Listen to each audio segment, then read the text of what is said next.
Salut à tous. Salut.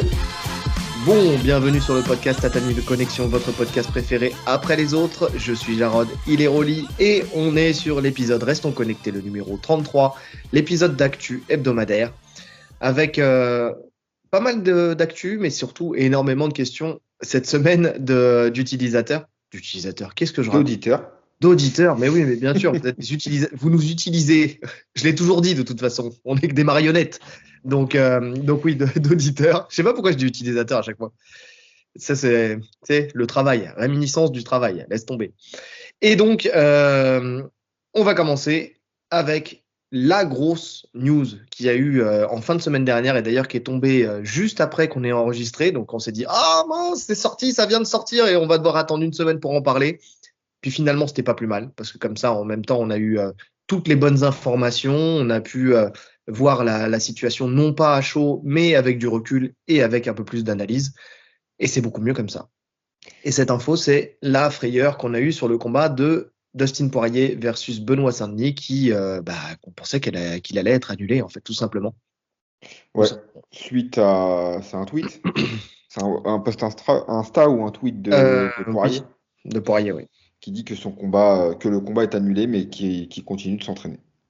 Voilà, qui continue à s'entraîner parce que potentiellement, il peut y avoir d'autres opportunités. En gros, avec ce message-là, il te fait comprendre que le combat est annulé, c'est pas de ma faute, je suis pas blessé, il n'y a pas de problème. Mais par contre, si jamais il y a quelqu'un d'autre, je suis disponible, je suis là, je m'entraîne.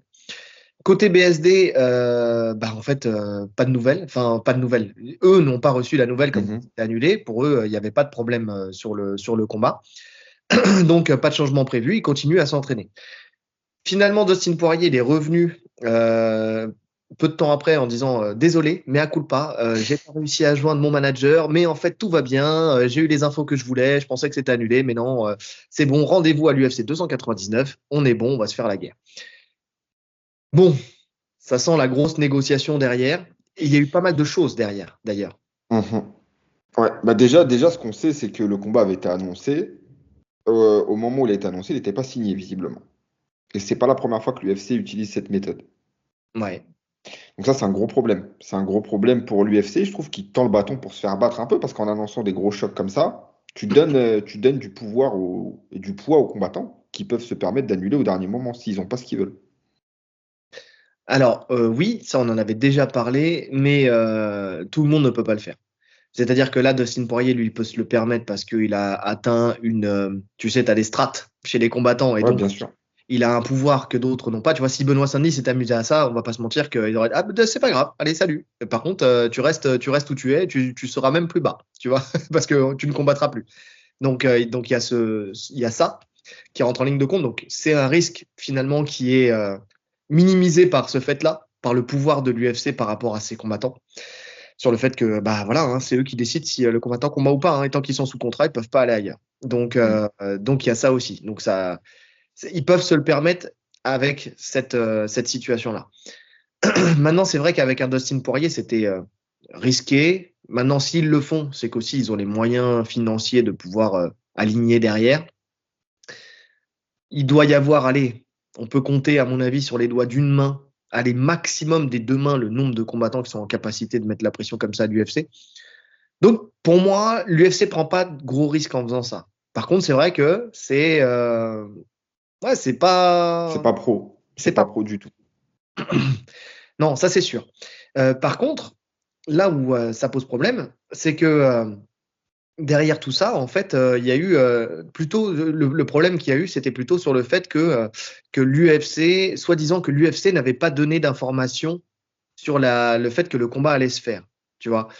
Et ça, c'est tout le problème sur ce combat-là. C'est-à-dire que tu as d'ailleurs Dana White qui a fait une sortie, justement, attends, parce que je l'avais noté pour plus tard, avec le journaliste Guillaume Couze, qui lui avait affirmé que l'équipe de BSD eux-mêmes ont été surpris en fait de l'annonce du combat, qu'ils n'étaient pas au courant qu'il allait avoir le combat, donc pas de contrat signé, mais en plus de ça, ils découvrent en fait comme tout le monde que sur une annonce qu'il va y avoir le combat. Et Dana White, en fait, et alors, avant ça, on peut préciser que, en même temps, cette version-là, elle elle est mise au crédit d'un Daniel Voirin, par exemple, ou même de l'équipe de tout Benoît Saint-Denis, qui disait comme quoi ils avaient découvert ça sur Twitter. Mhm. Parce que quand tu regardes dans tous les podcasts, là, alors visiblement, il est passé sur le podcast de Cruz, mais aussi quand tu regardes la fine équipe, c'est ce qui a été Ouais, dit. pareil, il dit Il a dit la que même chose. Benoît, c'est sa femme qui lui apprend au réveil, quoi. Il était en C'est train de ça. dormir au moment où il apprend le combat. Ouais, qui s'envoie un message sur le WhatsApp média et comme quoi, regardez, il y a le combat qui est annoncé. Et en fait, ça, c'est un très mauvais move de la part de Voira parce que je pense que c'est un bon moyen de se mettre Dana White à dos, tu vois. Dans le sens où lui, derrière, donc déjà a allumé Guillaume Cruz en disant que c'était une sale merde, Oui, bon, ça sert à rien tout de. simplement, et que c'était des médias de merde qui derrière, en fait, faisaient essayer de faire des titres putaclic et d'essayer de sortir des infos les premiers, mais sans checker, en fait, les informations en tant que telles. Pardon. Donc, derrière, il fallait pas s'étonner, en fait, comme pourquoi les gens n'ont plus confiance dans ces médias. Donc ça, c'est déjà une réalité.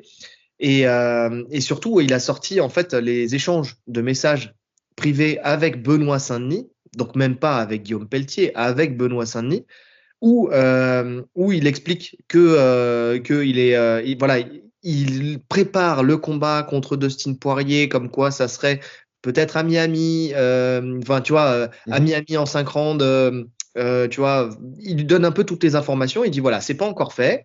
On est en train de finaliser la chose. On voulait juste s'assurer avec toi si tu étais disponible mars-avril parce que c'était l'UFC, on en reparlera après, soit 299, soit Soit 300. 300. Ouais.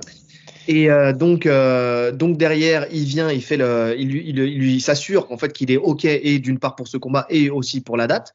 Lui dit que c'est OK. Il lui dit par contre, s'il te plaît, ne fais pas fuiter l'information parce que voilà, tant que c'est pas fait, voilà, on veut pas de vague. Et derrière, il lui annonce, OK, c'est bon, c'est validé. Prépare-toi mon gars, le combat il est booké. Alors il lui explique que c'est le 299, que c'est en common event et que c'est en 50.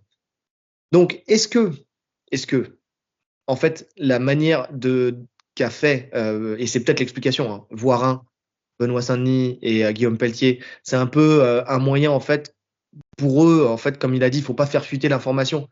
On n'était pas au courant, donc comme ça, au moins, personne ne leur prend la tête, tu sais tout. Bah, Mhm. tu sais, tu vois, dans la fine équipe où tu vois comment Diabaté qui dit ouais, on se connaît bien, t'aurais dû enfin, je sais que tu m'en aurais parlé, enfin, tu vois ce que je veux dire. Même Fred Degon qui dit oui, ça prête à confusion, tu sais, il y aurait pu avoir limite embrouille, tu fais, parce que tu nous l'as pas annoncé. Au moins, c'est un moyen de, voilà, j'étais pas au courant, bon, bah, c'est bon, laissez-moi tranquille, tu vois. Ouais. Sauf Ouais, que non, derrière, voilà, pour le coup, là, ça serait vraiment une grosse faute de Dana White d'annoncer un combat sans prévenir les deux parties. Que le contrat soit pas signé à la limite, s'il y a un accord verbal entre les deux, vas-y. Mais là, que voilà, le prendre au dépourvu sans savoir en plus s'il est prêt ou pas, ça aurait été une grosse faute en fait. C'était étonnant, c'est très étonnant. Donc ça confirme que ça s'est pas passé comme ça. c'est exactement ça. C'est exactement ça. Donc ouais. Et derrière, quand tu regardes bien, dans les négociations, en fait, c'est Dustin Poirier qui a mis toutes ses demandes sur la table, pour le coup. Donc, c'est-à-dire que il a mis toutes ses demandes sur la table, mais pourtant, il a joué quand même son coup de bluff derrière. En essayant d'augmenter sa prime, sûrement en voyant que le combat prenait de l'ampleur, de la hype, et puis voilà, enfin, tu sais, mais pas que en France, vraiment à l'international. Les gens attendent ce combat, donc il a dû se dire, Non, mais en je plus on serais en a curieux de déjà voir des parlé. combattants plus gros, donc déjà je prends un jeune lion, en même temps aligne les billets, tu vois. On en a déjà parlé. En termes de ranking, il a rien à gagner, donc faut qu'il s'y retrouve au moins sur un plan, et c'est le plan financier. On est d'accord. Mais surtout qu'il s'attendait en plus à avoir un gros nom. Enfin, pas forcément un gros nom parce qu'il explique, tu vois, un Dos Anjos ou tu vois, des mecs comme ça, tu sais, Mm. qui apportent à sa legacy, tu vois, parce qu'ils ont un nom dans l'UFC, tu vois. Donc là, c'est pas le cas. Donc on apprend que c'est lui qui a mis ces conditions qui ont été imposées. Alors pourquoi le 299 plutôt que le 300? Bah, tout simplement, c'est parce qu'il y avait le co-main event qui était Mhm. promis sur le 299, alors que Sur le 300, il les voulait en ouverture de carte, Dana White. ouais, ou deuxième combat, en tout cas dans les débuts. Donc c'était plus intéressant d'être en common event. Aussi parce que Miami est plus proche de la Louisiane, il n'y a qu'un avion direct, donc pour ses fans, c'est beaucoup plus facile. Il a imposé le 5 rounds parce que pour lui, il pense que avec son expérience et il connaît sa façon de combattre, où il vient lire petit à petit et prendre la mesure de son combattant, enfin de son adversaire au fur et à mesure du combat. Donc les 5 rounds lui permettent, si jamais il n'y a pas de problème et que ça se termine pas avant, en tout cas d'espérer la victoire sur les 5 rounds. Mhm. Et voilà. Et en fait, par contre, ce qui est cool, je sais pas s'il le fait véritablement ou si c'est juste une façon de parler, tu sais, maintenant que le combat il est signé, Il le respecte, mais grave. il le respecte, mais c'est surtout, tu sais, il lui donne sa chance. En fait, il explique que lui, on lui a tendu la main quand il était en début de carrière et que là, maintenant, c'est à lui de renvoyer l'ascenseur et Mhm. de voir, en fait, si ce jeune lion aura la capacité d'aller chercher le titre ou si c'est juste, voilà, une Tu vois, comète qui ne fait que passer, quoi. il se place lui-même en gatekeeper là, dans ses déclarations. Tu vois, limite, s'il me passe, ok, il pourra avoir une chance pour le titre. Ouais. Ouais, ouais, mais c'est pas plus mal en vrai, hein. C'est pas plus mal d'avoir cette communication-là parce que il sait que c'est un combat qui est risqué, tu vois. Donc, en gros, il pourra, si jamais il perd, dire voilà, bah, moi je suis vieux, j'ai fait ma carrière, j'ai fait mon temps. Lui, c'est la nouvelle génération, c'est le Ouais. jeune. Donc, voilà, je le laisse passer. C'est à eux maintenant d'aller chercher, enfin, tu sais, la gloire dans le MMA. Moi, je l'ai déjà, tu vois. Surtout quand tu sais que lui, le titre ne l'intéresse plus vraiment, entre guillemets. C'est plus son objectif premier. Ouais, ouais, je suis d'accord. Je suis d'accord. Ouais, mais en tout cas, il s'est quand même un peu foutu de la gueule du monde hein, quand il annonce que, pour revenir à l'info de base, quand il dit qu'il n'était pas au courant que le combat devait se faire, etc., alors que 10 jours avant, il poste début du camp d'entraînement. Tu vois, tu le vois, il est devant l'aéroport pour prendre l'avion pour partir dans son camp d'entraînement. Donc il commence son camp d'entraînement et après il nous dit, je savais pas que le combat était signé, je savais pas que ça allait se faire. C'est un peu du foutage de gueule. Poirier? Ouais, Bah oui. oui, pour aller. Où tu vois déjà qu'il annonce qu'il s'entraîne avec Gamrot, qu'il Ouais, a. En fait, tu vois tout son staff et derrière, non, mais j'étais pas au courant, non, pourquoi? c'est vraiment prendre les gens pour des cons. On m'avait juste dit que peut-être, tu vois. Ouais. Je me déplace, je paye un camp d'entraînement juste au cas où. C'est ça, c'est ça. Donc ouais, non, non, mais pour le coup, c'est vrai. Mais bon, après cette bonne guerre, écoutez, de la manière dont il l'a fait, en fait, il l'a fait avec beaucoup de subtilité quand même. Il se fout de notre gueule, entre guillemets, parce qu'en vrai, personne n'est dupe. Mais il l'a fait avec de la subtilité. Il l'a fait comme d'habitude, tu vois, c'est toujours la bonne parole, la bonne orientation. Tu sais, même oh, bah, je sais pas, peut-être. Oh, mais non, mais en fait, j'étais pas, j'avais pas de réseau, tu sais. Non, après, ça se Ma tente, nature hein. était dans un tunnel, tu vois. Ça se Non, non, tente. Il avait raison de le tenter, hein. La preuve, ça a réussi. oui, mais tu vois, ce que je disais, c'est que de la manière dont il l'a fait, en fait, en aucun cas, Il n'est pas euh, rentré en conflit direct avec l'UFC. ni avec l'UFC, ni avec son adversaire, ni avec personne. Tu vois, il l'a fait comme si il a joué le mec crédule. Tu vois. Et donc au final, ça s'est passé très bien, quoi. Donc tout le monde est gagnant dans l'histoire parce que bon, lui, il a financièrement ce qu'il voulait. Nous, on a le combat qu'on voulait. Benoît Saint-Denis, il a aussi le combat qu'il voulait, qui potentiellement peut faire grimper plus haut. Donc c'est parfait. C'est parfait. Finalement, tout est bien qui finit bien parce que franchement, la semaine dernière, quand on a vu l'info, on n'était pas bien du tout. Ouais. Mais heureusement, ça s'est réglé très vite, hein. Ouais, ouais, ouais. Non, ça s'est vraiment réglé très vite. Bah, de toute façon, là, l'UFC a besoin d'avoir des gros matchs. Je sais pas, je le ressens que là, enfin, ça se ressent, tu vois, qu'ils ont besoin tu vois, ils ont annoncé des grosses cartes. En plus, l'UFC Mm. 300, c'est pas non plus, on l'a dit en termes de hype, un truc de fou pour l'instant. Donc, combat intéressant. Ça sera peut-être, comme on a dit, une carte qui, une fois qu'elle sera passée, restera gravée dans l'histoire. Mais pour l'instant, en tout cas en amont, c'est un peu compliqué. Donc, il a besoin de garder Mhm. ces fights-là. Euh, on peut faire une extension avec une des premières questions auditeurs, justement au sujet de Benoît Saint-Denis et de son camp. C'est une question de Mister Luffy, donc un habitué justement des questions sur la chaîne. Il dit, je ne sais pas si vous avez vu la longue vidéo de Gong montrant les séances d'entraînement de BSD, mais je trouve qu'il y a énormément de monde sur le tatami. Est-ce courant? Ça a l'air super relou, voire dangereux pour s'entraîner. Alors, c'est bien parce qu'en plus, dans cette vidéo, ils parlent, tu sais, il y a aussi, encore une fois, ils redisent sur le fait qu'ils ont découvert le matin le combat et tout ça. Enfin, tu vois, je ne l'ai pas regardé en entier, j'ai juste avancé comme ça. Il y a de quoi répondre à la question déjà. Ouais, moi je l'ai regardé en entier. Bon, après, les séquences d'entraînement, je pense que tu as tout vu, hein. Il n'y en a pas tant que ça. Il y en a une au début, une à la fin, il me semble, peut-être une au milieu. Mais après, c'est en Ouais, gros, tu les suis pendant leur journée. Ouais, c'est des bouts d'entraînement en fait. Et j'ai avancé en fait parce que ce que les autres disent, c'est pas très important, mais j'ai avancé sur chaque bout d'entraînement. Ouais. Effectivement. Ouais. Bah écoute, pour répondre à la question, c'est quoi? Est-ce que c'est pas trop dangereux? Est-ce qu'il n'y a pas trop de monde dans la salle? Est-ce que c'est habituel? Est-ce que c'est pas trop dangereux? Est-ce que c'est normal? Bah, pour moi, c'est normal, hein. On est sur un cours normal où il n'y a pas de sparring. Ils sont pas en train de faire des sparring durs, c'est du thème. Ils se marchent pas non plus dessus. Je trouve que c'est bien encadré. Il y a toujours un mec qui sécurise.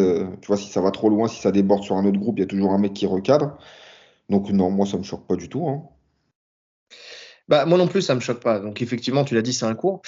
Charge au coach de mettre les conditions pour que, en fait, même s'il y a un peu de monde, qu'il y ait de la sécurité sur le tapis. Donc, de tout mettre en place, d'être vigilant aussi pour éviter l'accident, c'est-à-dire d'avoir l'œil sur ces combattants pour savoir si deux binômes, par exemple, s'approchent l'un de l'autre, faire en sorte que ça se recadre.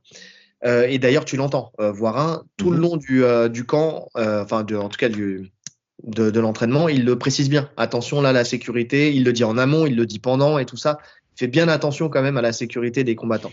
Et Maintenant, d'autant plus quand on sait qu'on a des combattants qui préparent des échéances, les autres autour font d'autant plus attention à eux, tu vois. Ils ont un peu plus d'espace quand même. oui.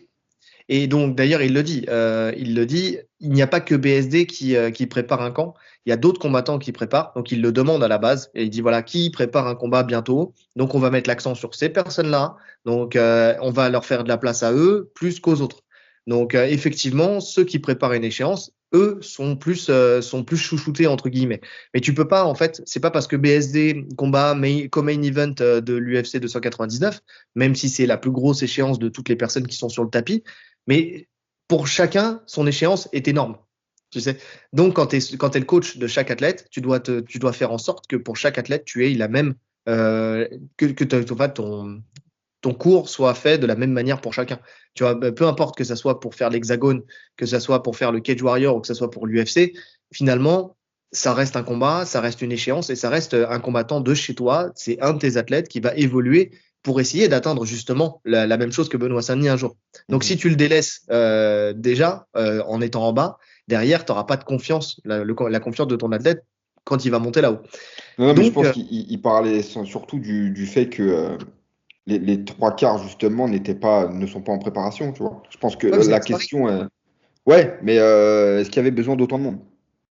Alors, et quand tu regardes bien, il n'y a pas tant de Non, monde il que n'y a ça. pas autant de monde que ça. Non, non, je suis d'accord. On a vu des cours où c'est beaucoup plus full que ça. D'ailleurs, tu regardes, là, on voit là parce que c'est filmé, mais tu vas dans n'importe quel club de MMA, c'est pareil, hein. Regarde les vidéos de l'US Metro. Sur le cours pro, tu verras que c'est blindé aussi. Donc pour le coup, c'est pas choquant. En plus de ça, il faut rajouter qu'il y a l'équipe de tournage aussi qui prend énormément de place. Parce que tu le remarques, tu sais, tu vois les mecs qui suivent et tout ça. En fait, ils prennent un espace qui aurait pu être pris justement pour les combattants pour avoir un peu plus d'espace. Donc là, dans ce cadre particulier, en fait, il y a aussi cette impression où il y a du monde parce qu'il y a aussi l'équipe de tournage qui gravite autour. Donc il y a vraiment ça.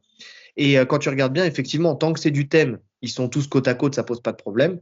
Et à partir du moment où ça devient des sparring à la cage, tu sais, un peu plus avec un peu plus comment dire, de D'intensité. physique et d'intensité, là, on voit que effectivement, il y a beaucoup d'espace entre chaque, que tout le monde ne tourne pas et qu'il y a toujours une personne, comme tu disais tout à l'heure, qui veille à ce qu'il n'y ait pas de télescopage entre les combattants.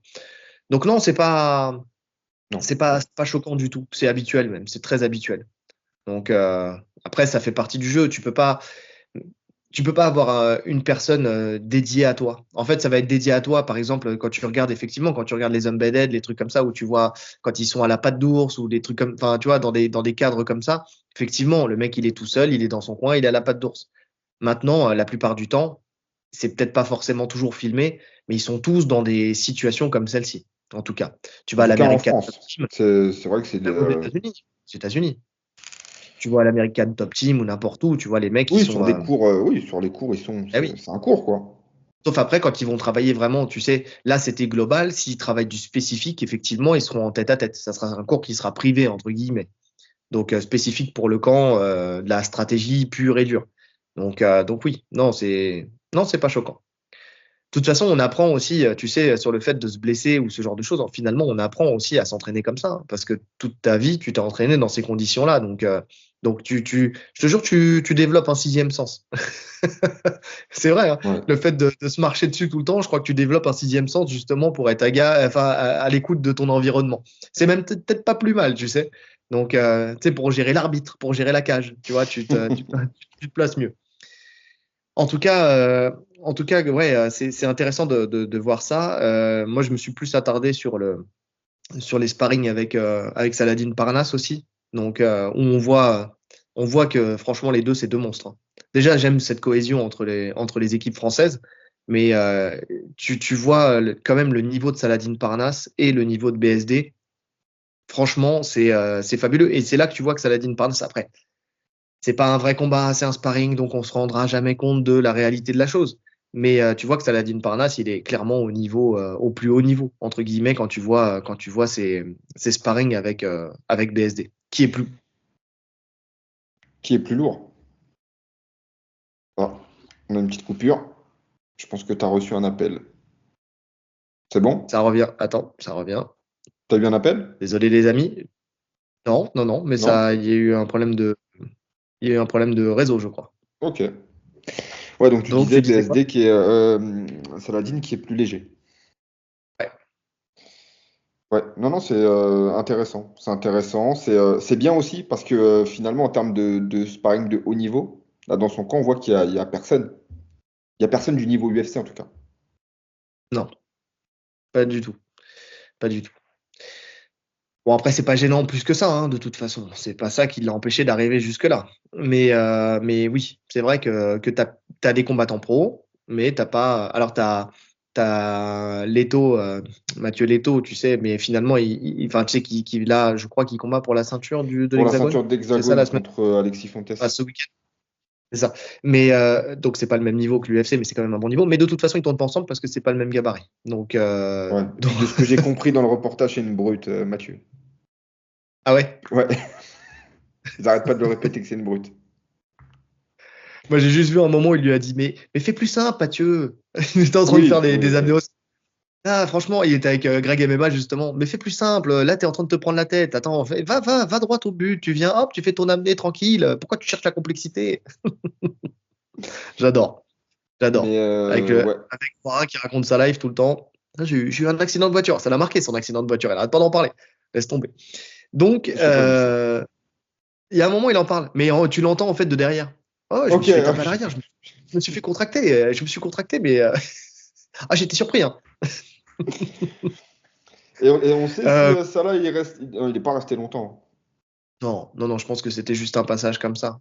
Je me demande même si c'est pas plus pour de la com qu'autre chose, tu sais. Ouais, parce que si c'est juste un passage pour un ou deux entraînements, il n'y a pas vraiment d'utilité au final. Non. Bah non, non, non. C'est pas. C'est juste histoire pour nous de comparer leur niveau, tu vois. Mais sinon, en termes de prépa, je suis pas sûr. Je suis pas sûr qu'il y ait un gros avantage. Après, ils vivent pas du tout au même endroit aussi, hein. Oui, Donc, c'est il y en a sûr. un qui est dans le sud, l'autre qui est à Aubervilliers. Bon, c'est pas la même chose. Ok. Donc, je pense qu'on a fait le tour sur ce sujet et sur la Ouais. question. Ok. Donc, deuxième actu, Volkanovski qui est agacé par Topuria et de plus en plus agacé. Là, on approche de leur combat qui va avoir lieu le 17 février.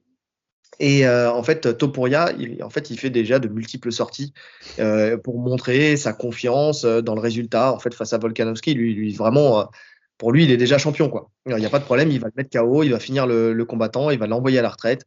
Je pense qu'il y a un biais par le fait que Volkanovski ait pris son high kick par Islam Makhachev. Tu sais, ça veut dire qu'aujourd'hui, maintenant, c'est encore plus possible que ça l'était avant. Et Volkanovski, en fait, il est agacé. Il dit, il pense qu'il est ci et ça. Il croit littéralement qu'il est une superstar. Eh, mon gars, tout ça va changer le 17 février. Il va y avoir un gros choc. Il va devoir montrer de l'humilité. Je vais m'en assurer. C'est parfait pour mon histoire, pour l'histoire, pardon, de ma carrière.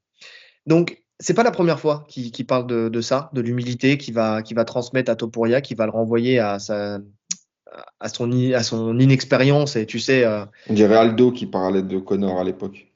C'est ça. Et en fait, ça fait flipper un petit peu. Moi, je sais pas pour toi, hein, mais ça me fait flipper parce que j'ai vraiment l'impression que c'est la première fois que je le vois aussi impacté par les paroles d'un adversaire.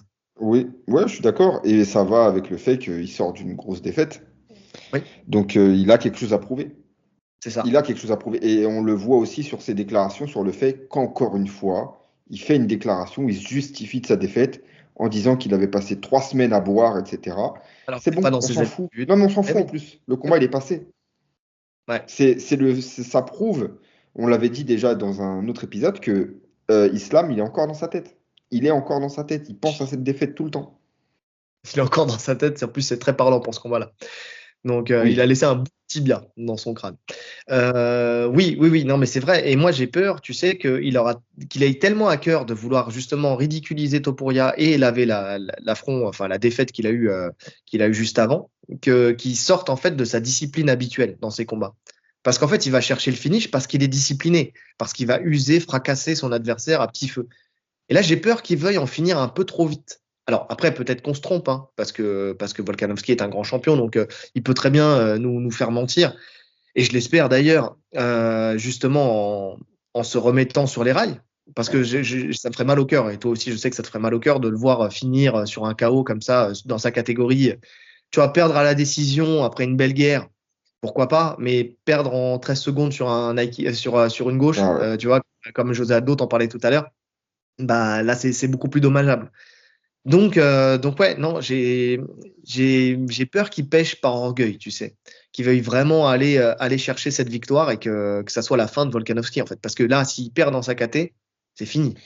Ouais, parce que finalement, il a jamais perdu dans sa KT Volca. Il est Non, invaincu.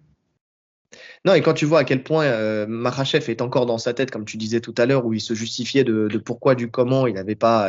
Alors il a perdu combien de kilos? Il était à 83 kilos, Il a je perdu crois, 13 kilos 13 kilos, ouais. 13 kilos en en une 12 semaine. jours. Ouais, en 12 jours. Il a fait que picoler pendant les semaines d'avant alors qu'il picolait jamais, d'accord? Bon, c'est une excuse. Maintenant, cette excuse, elle est valable parce que tu étais en short notice et parce que c'était pas ta KT. Aujourd'hui, là, tu es dans ta KT, tu as fait un vrai camp, tu es prêt comme jamais, enfin, à t'écouter. Donc, si tu perds, t'es mal. T'es très mal. Et là, je pense que psychologiquement, quand tu vois les ravages que la défaite précédente a fait, là, je crois qu'il se relève pas. Ouais. Non, je suis d'accord. C'est Et Topuria, c'est solide, hein. Franchement, j'ai hâte de voir ce combat. Topuria, il est en pleine confiance. Lui, il se voit déjà champion, il voit déjà le futur. Alors après, on sait très bien que ceux qui projettent plus loin, tu sais, souvent, c'est à leur dépens aussi. Tu vois, de se voir déjà champion, c'est peut-être une erreur aussi. Alors d'être en confiance, c'est une bonne chose. De toute façon, tu ne dois jamais perdre. Mais de là à être aussi sûr de soi. Après, bon, il l'a senti. De toute façon, il a senti qu'il avait touché Volkanovski. Donc, il continue aussi sur cette voie. C'est judicieux de le faire. Mais, euh, mais bon, il se projette beaucoup trop loin. Tu vois, déjà, en plus, il se projette pas de la bonne manière. Parce que tu sais, tout comme un O'Malley qui parle déjà d'une deuxième ceinture alors qu'il a Il même a pas fait rien sa fait première ouais. titre, tu vois. Lui, il vient parler du fait que derrière, il va affronter Conor McGregor, enfin à la condition qu'il gagne son combat contre Chandler au stade Santiago Bernabéu à Madrid. Il dit voilà, on est deux Européens, ça serait la plus grosse vente de billets de toute l'histoire de l'UFC si ça se fait. Donc ouais, pour lui, en plus, avec beaucoup de mépris envers McGregor, tu sais, il va dire à sa femme, sors-moi le Red Panty, tu sais, on va redevenir riche grâce à Topuria. Enfin, comme si, tu sais, déjà, il est en demande d'argent, tu vois, le mec est déjà multimillionnaire. Franchement, ouais, mais après, ça me choque pas plus que ça, en fait. C'est au culot. Et c'est du McGregor de l'époque qui aurait pu dire une connerie comme ça, tu vois. Et en fait, C'est sûr. il y a que la victoire qui va valider ou non c'est dire. Ça se trouve, on va dire, ah putain, le mec, c'est un génie. Et puis, s'il se fait rouler dessus par Volkanovski, ça va juste être, il va parler pour rien. Un de plus, C'est le tu sais. jeu. C'est le Non, jeu. mais ce que je veux dire par là, c'est, tu sais, c'est quand je disais il se projette mal, c'est que il se projette pas en fait face à certains en fait combattants de la catégorie qu'il a pas du tout affronté et donc il va devoir défendre son titre. Tu vois, de là à déjà parler un McGregor qui est plus du tout dans cette caté en plus depuis combien de temps? Non, mais ça, c'est sûr. Non, mais de toute Tu façon, vois? si combat il y a, bon, il y aura pas, hein. Mais si combat il y a, ça sera 2-3 KT au-dessus de la sienne, à Topuria. Eh oui. Donc en fait finalement il y aura Et il jamais le en ferait. fait. Il le ferait, hein. Bien sûr. Mais Mais tout le bon, monde, je t'ai dit, Connor, même si tu dois monter à 120 kilos, tu vas monter à 120 kilos pour le combattre. Et ça montre encore une fois, c'est ouf comment il obsède tous les combattants. Encore. oui, oui, tous les combattants. Mais vraiment tous les combattants. Parce que même les combattants de boxe. Oui, Tu vois. Parce qu'on a Manny Pacquiao qui sort de sa retraite et il y a son promoteur, Sean Gibson, qui lui évoque bah, justement un éventuel combat contre McGregor. Tu vois. McGregor qui, pour info, j'ai oublié de le dire, pour Dana White ne combattra pas avant l'automne. Il voudrait booker un combat à l'automne. Donc l'UFC 300, déjà, on n'en parle plus. La catégorie supplémentaire, la ceinture, blablabla. Bla, bla, bla. Non, là, je comprends plus. Moi, j'ai même plus envie d'en parler. Tu vois, là, je sors juste cette ligne-là, mais j'ai même plus envie d'en parler parce qu'en fait, toutes les semaines, en fait, on a une nouvelle date. Il y a un ping-pong entre lui et Dana White, on ne sait pas trop. Et c'est encore pire parce que je crois que là, tu sais, vraiment, ils vont user les gens. Ils vont user les gens. ouais. Non, je suis d'accord. Donc, Et en Pacquiao, donc anglais, Pacquiao, il sort de sa retraite à 45 ans. ouais. Compliqué, Bah, hein. C'est alors, compliqué parce qu'en plus, Pacquiao, pour moi, il le fait vraiment pour la boxe. Il n'a pas forcément besoin d'argent. Je crois qu'il a une place. Il est politicien aux Philippines. Je crois qu'il est député ou quelque chose comme ça. Donc financièrement, ça va. En plus, il a gagné beaucoup d'argent dans la boxe. ouais, mais Donc, beaucoup d'argent, sur tout ce qu'il a gagné, il y a beaucoup d'argent qu'il a donné aux Philippines. ouais, je suis Enfin, tu d'accord. Il sais, a fait beaucoup de dons. Mais ça m'a l'air de quelqu'un qui vit assez simplement. Enfin, qui n'a pas la folie des grandeurs non plus. Tu vois, qui sait comment gérer son argent. Donc je pense pas que ce soit financier. non, je pense que c'est pour le fun. C'est pour le fun. Et, déjà, on avait dit qu'il parlait de faire les JO. Oui, tu en avais parlé, ouais. Il parlait de faire les JO. Donc là, il n'y a pas d'actu à ce sujet. Donc je ne sais pas si ça avait été accepté. Parce que je crois que la limite d'âge pour faire les JO, c'était 42 ans. Lui, il en a 45. Il avait demandé une dérogation. Un combat Je pense. contre Connor, il n'y a aucun intérêt. Maintenant, les deux vont accepter. Un Connor va pas dire non. Bah non, Si ça parce que peut se lui, pour faire, le coup, Connor va dire oui. financier, lui, pour le coup, c'est le financier qui l'importe.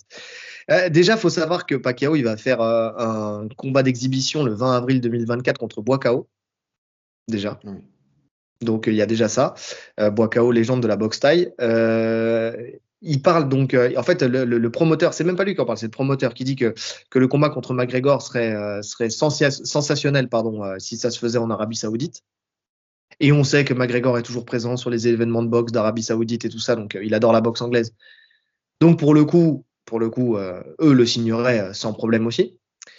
Et sinon, il adorerait affronter aussi, et alors c'est là où tu as vraiment c'est pas le pont, mais c'est le viaduc entre les deux. Tu as McGregor d'un côté, je parle en termes d'accomplissement boxe, hein, et de l'autre côté, tu as Gervonta Davis ou Ryan Garcia. Ouais, oui, j'ai vu passer ça. Là, pour le coup, ça n'a aucun intérêt. Pour Bah, moi, je préfère mettre, ouais, je préfère le combat d'exhibition, parce que ça reste de l'exhibition contre Connor, qu'un vrai combat à haut niveau. Il est trop vieux, Pacquiao, même s'il est pas, il est encore au niveau, hein, il est encore bon, mais c'est plus le Pacquiao d'il y a quelques années. il est encore bon, il est encore bon, on ne sait pas. On le saura bientôt. Enfin, tu vois ce que je veux dire. Non, mais ce que je veux dire, c'est que quand il s'est retiré, il y a pas si longtemps que ça, il était au niveau, tu vois, il n'était pas dégueu. Ah, mais est-ce qu'il a Ça continué reste à le s'entraîner? top. Tu vois, il y a ça aussi. Il y a la ring rust, déjà, le fait d'être éloigné des rings, mais il y a aussi est-ce qu'il a continué à s'entraîner ou pas entre-temps, tu vois. Mais quand je dis s'entraîner, c'est bien sûr Ouais, qu'il c'est un passionné, donc il a boxé. Mais il y a s'entraîner boxé et il y sérieusement. a, il y a s'entraîner sérieusement, tu vois.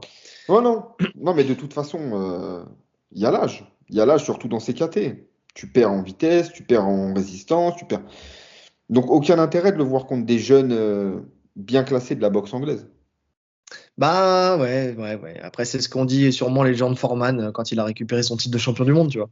Poids lourd, c'est différent. Pour moi, poids lourd, c'est différent. Là, c'est différent, tu prends des coups beaucoup plus durs. Ouais, mais c'est les qualités qui sont nécessaires pour être en poids lourd sont différentes. Ouais, Là, on sait que la vitesse, c'est un des trucs que tu perds en premier. On est dans des KT ultra rapides. Et une de ses ouais, qualités, c'était ça, à Pacquiao. C'était une vitesse de folie. bien Et sûr. il la perd, sa vitesse. C'est obligé. Il ne sera pas à la même vitesse que les noms que tu as cités. Donc, non, ça, moi, ça m'intéresse pas. Allez, donne-lui McGregor. Mais ça non plus, en vrai, ça peut pas se faire puisqu'il est bloqué par l'UFC. Oui, ouais. Bon, après, ouais, on verra. Mais vous avez remarqué, je le dis, vous me mettrez ça en commentaire, comme Rolly, il est jamais intéressé par zéro combat. C'est un truc de fou. À chaque fois, non, moi, ça m'intéresse pas. On parle de n'importe quel combat à chaque fois, non, ça m'intéresse pas. Des Non, combats comme ça, ah oui, des bien combats sûr. comme ça. Non, non, ça m'intéresse pas. Un combat de vieux, non, ça m'intéresse pas. Un combat de, non, ça m'intéresse pas. Ah non, Non, les non, moi, je combats veux que le de. top. Je veux que Mais l'élite. Je veux que déjà, les combats d'anglaise ne m'intéressent pas de base. Je regarde pas l'anglaise. Donc, il faut vraiment que ça soit, je t'ai dit, quand je regarde l'anglaise, il faut que ce soit vraiment le top du top. J'ai regardé Ngannou pour la. Voilà, j'ai regardé Ngannou, j'avoue. Ah, J'ai bah voilà. j'ai pas Et été tu déçu. vas regarder contre Joshua. Et bien sûr, bah surtout Ah, après ce voilà. que j'ai vu. Ah oui. Donc, fais pas le malin, Rolly. Hein. Bref, on tourne la page. On revient à l'UFC, justement, et on revient à l'UFC 300, avec des nouvelles d'Arman Saroukian qui nous parle de son camp. Ouais. Donc, Saroukian, qui était déjà, il le dit lui-même, hein, il était déjà à 100%, et là, il met les bouchées doubles. Il s'entraîne en altitude au mont Elbrouz, à 5643 mètres d'altitude, le camp le plus haut de Russie. Et pour lui, pour se dire, en fait, il s'entraîne pour avoir un cardio illimité. Dans son camp, on retrouve Fedor Emelianenko. Qu'est-ce que ça peut lui apporter? C'est une bonne question, de l'expérience, Si, de l'expérience, ça peut lui apporter, tu sais, ça peut te transcender, tu vois, d'être avec un Fedor comme un Ngannou avec un Avec Tyson, tu Tyson, vois. c'est exactement ce que je me suis dit. Parce que stylistiquement, etc., il y a pas grand-chose à prendre.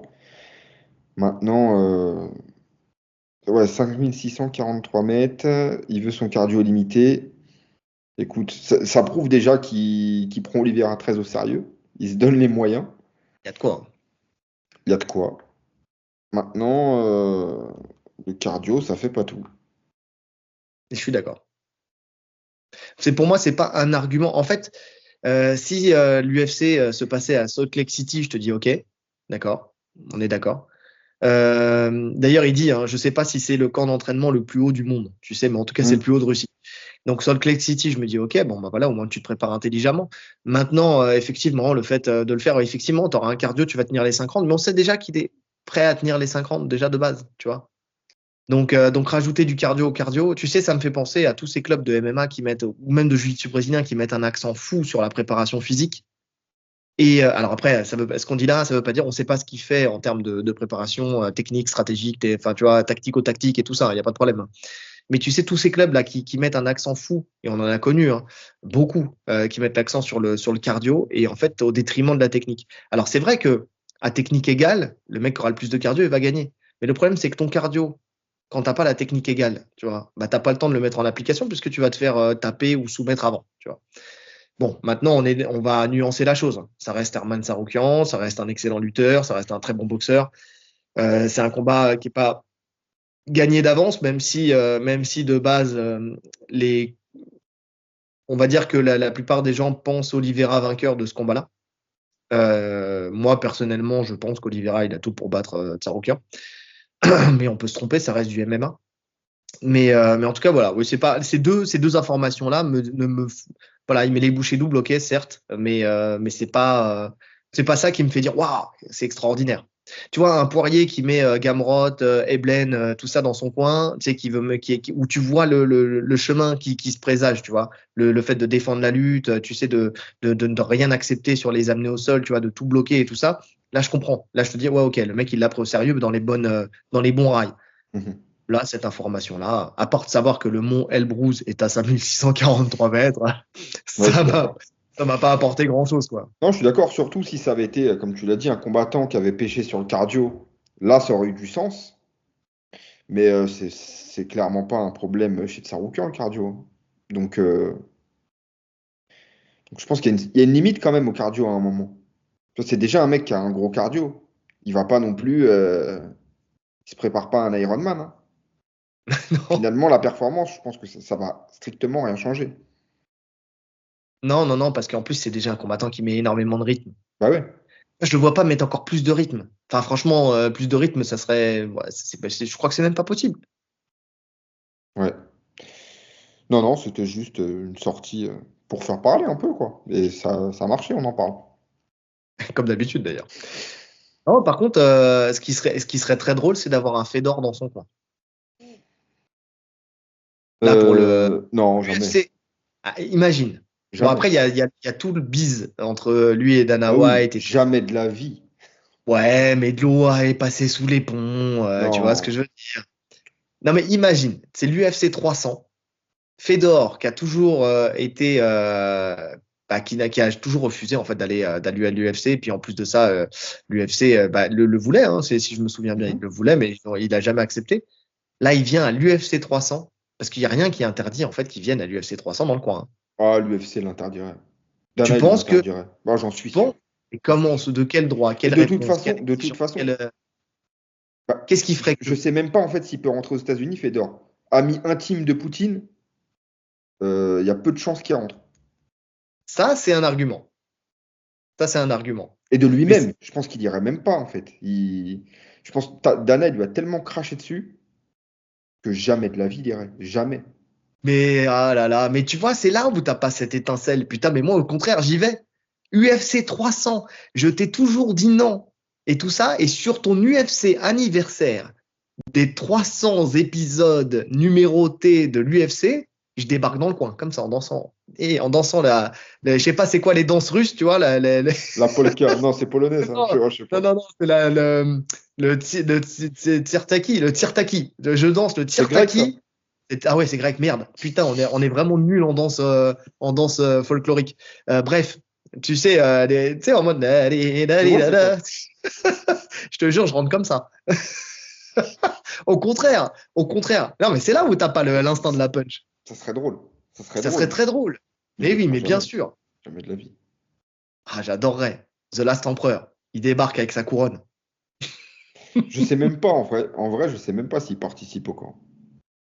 Ça se trouve, il était juste là, il a fait une photo avec lui. Parce C'est ils ont possible. écrit Fedor présent au camp, mais peut-être qu'il s'entraîne de son côté. Oui, oui, oui. Bah, pour son combat contre Tyson. Ouais. Non, mais en tout cas, c'est drôle. Mais moi, laisse-moi rêver, tu vois, de voir un Ah, franchement, Fedor. si ça arrive, t'es fort.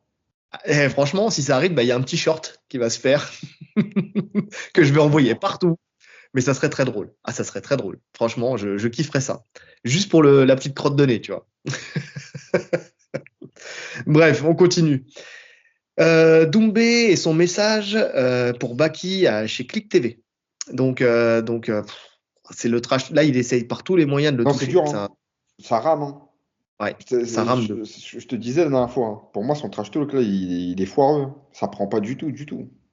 Parce qu'il est tombé sur un mec qui est complètement imperméable au truc, quoi. Donc, on a Baki qui était l'invité de Mouloud Achour, justement sur Click TV. Il était interviewé et il donne son avis sur le trash talk en disant que le trash talk, en fait, c'est la médiatisation du MMA et l'envie de vendre les combats, en fait, qui le rendent presque obligatoire aujourd'hui. Que tu ne le retrouves pas dans les autres sports, mais parce qu'il n'y a pas ce même côté médiatique. Bon, après, si tu mets à part la boxe. Mais c'est vrai qu'il y en a un peu plus dans le MMA. Et t'as Mouloud Achour qui rétorque que nous aussi, on est pour la paix. Et en réalité, Doumbé aussi. Et il a tenu à faire un message pour toi avant le combat. Et là, tu te dis, waouh, super, il va faire un combat, il va faire tu sais, un mea culpa, c'est genre, allez, que le meilleur gagne. Tu Non. sais, assumer que le trash talk ne fonctionne pas. Mais tu vois, j'aurais préféré ça et que derrière, non, tu vois. Et que, tu vois, plutôt que la vidéo qu'il fait où tout de suite il lui rentre dedans, tu vois. Ouais. Il lui dit Baki, deux petits points que je dois voir avec toi. Tu dis que tu as plus d'expérience que moi. Le deuxième, tu dis, moi, dans ma tête, Cédric Doumbé, je le prends facile.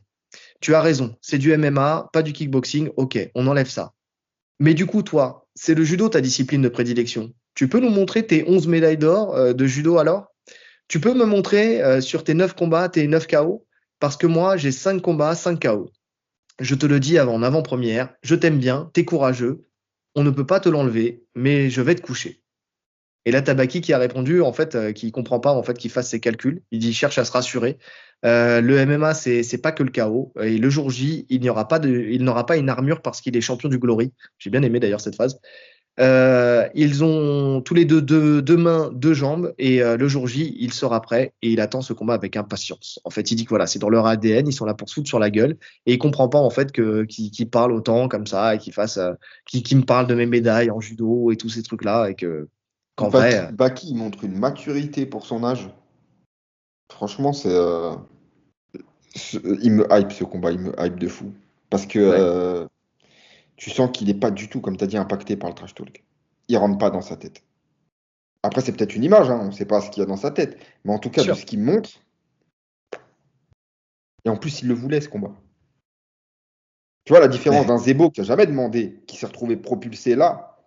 Lui, c'est lui est tombé du ciel. Alors que Baki le voulait, ce combat. Mais C'est lui qui lance le truc, en fait, à partir du moment où, je sais plus dans quelle interview, on lui dit qu'est-ce que tu penses de Doumbé, il dit je le prends facile. C'était pas une attaque. Et tu vois, il est sûr de lui quand il le dit. Donc le combat, il l'attendait. Il l'attend impatiemment. Ça va être serré, je pense. Finalement, je pense que ça va pas être aussi facile que ça. est-ce qu'on commence à toi à t'envoyer des MP un petit peu pour connaître ton avis sur le combat? On m'a demandé, ouais, il y a deux personnes qui m'ont demandé. Euh, faut que j'analyse. Faut que Ouais, j'analyse. c'est ça. C'est ça. Mais on va la faire l'analyse de toute façon, on la fera l'analyse. Mais je suis d'accord, et ça vient de se mettre en parallèle, tu vois, lui, son côté impassible et sur son côté confiance en lui, tu sais, ça vient se mettre en parallèle avec justement Zebo, là, qui a fait une sortie, justement sur l'après-trash talk de Doumbé, où il dit que ça le poursuit encore aujourd'hui, que dehors, on lui fait des Jordan t'es mort, enfin, tu vois, qu'il l'a très mal vécu et qu'il continue à mal le vivre et que voilà, il en veut, en fait, à Doumbé en disant qu'il pourrait plus jamais s'entraîner avec lui, voilà, que sa relation avec Doumbé ne pourrait jamais évoluer, il restera toujours figé et concentré sur ce truc-là parce que ça l'a trop impacté. Surtout en plus qu'il rajoute que le PFL l'a pas respecté en lui donnant que 2 places. Finalement, en plus de ça, je sais plus ce qui s'est passé. Non, ils lui ont même pas donné les places. Il a dû prendre Ouais, les places de Fernand. ça, il devait avoir 2 places, ils lui ont même pas donné. Fernand lui a donné les places parce qu'il voulait que sa meuf soit là. Mais le problème, c'est qu'il y a alors là, j'ai pas compris cette histoire. Il y a le chauffeur Uber qui lui a volé les places. Ouais. Alors là, j'ai pas compris. C'est le chauffeur, il m'a volé des places. Je crois qu'elle les a revendues en vrai. Et donc, Non, mais tu vois ce que je veux dire? Ouais, ouais, bien sûr. Mais pour revenir à Zebo brièvement, justement, le fait aussi qu'il parle de ça encore des mois après, c'est encore dans sa tête. Je pense qu'il a tué vraiment sa carrière. Et il l'avait Franchement, dit, hein. ouais, mais vraiment, tu sens qu'il est traumatisé. Il est très trop fragile, psychologiquement, je veux dire. De toute façon, on verra son prochain combat, hein. Mais oui, oui, oui. Le problème, il est là, c'est que il faut être armé mentalement pour affronter un combat de cette ampleur avec un mec qui a autant d'expérience, qui fait autant de trash talk, avec autant de génie dans le trash talk aussi, tu vois.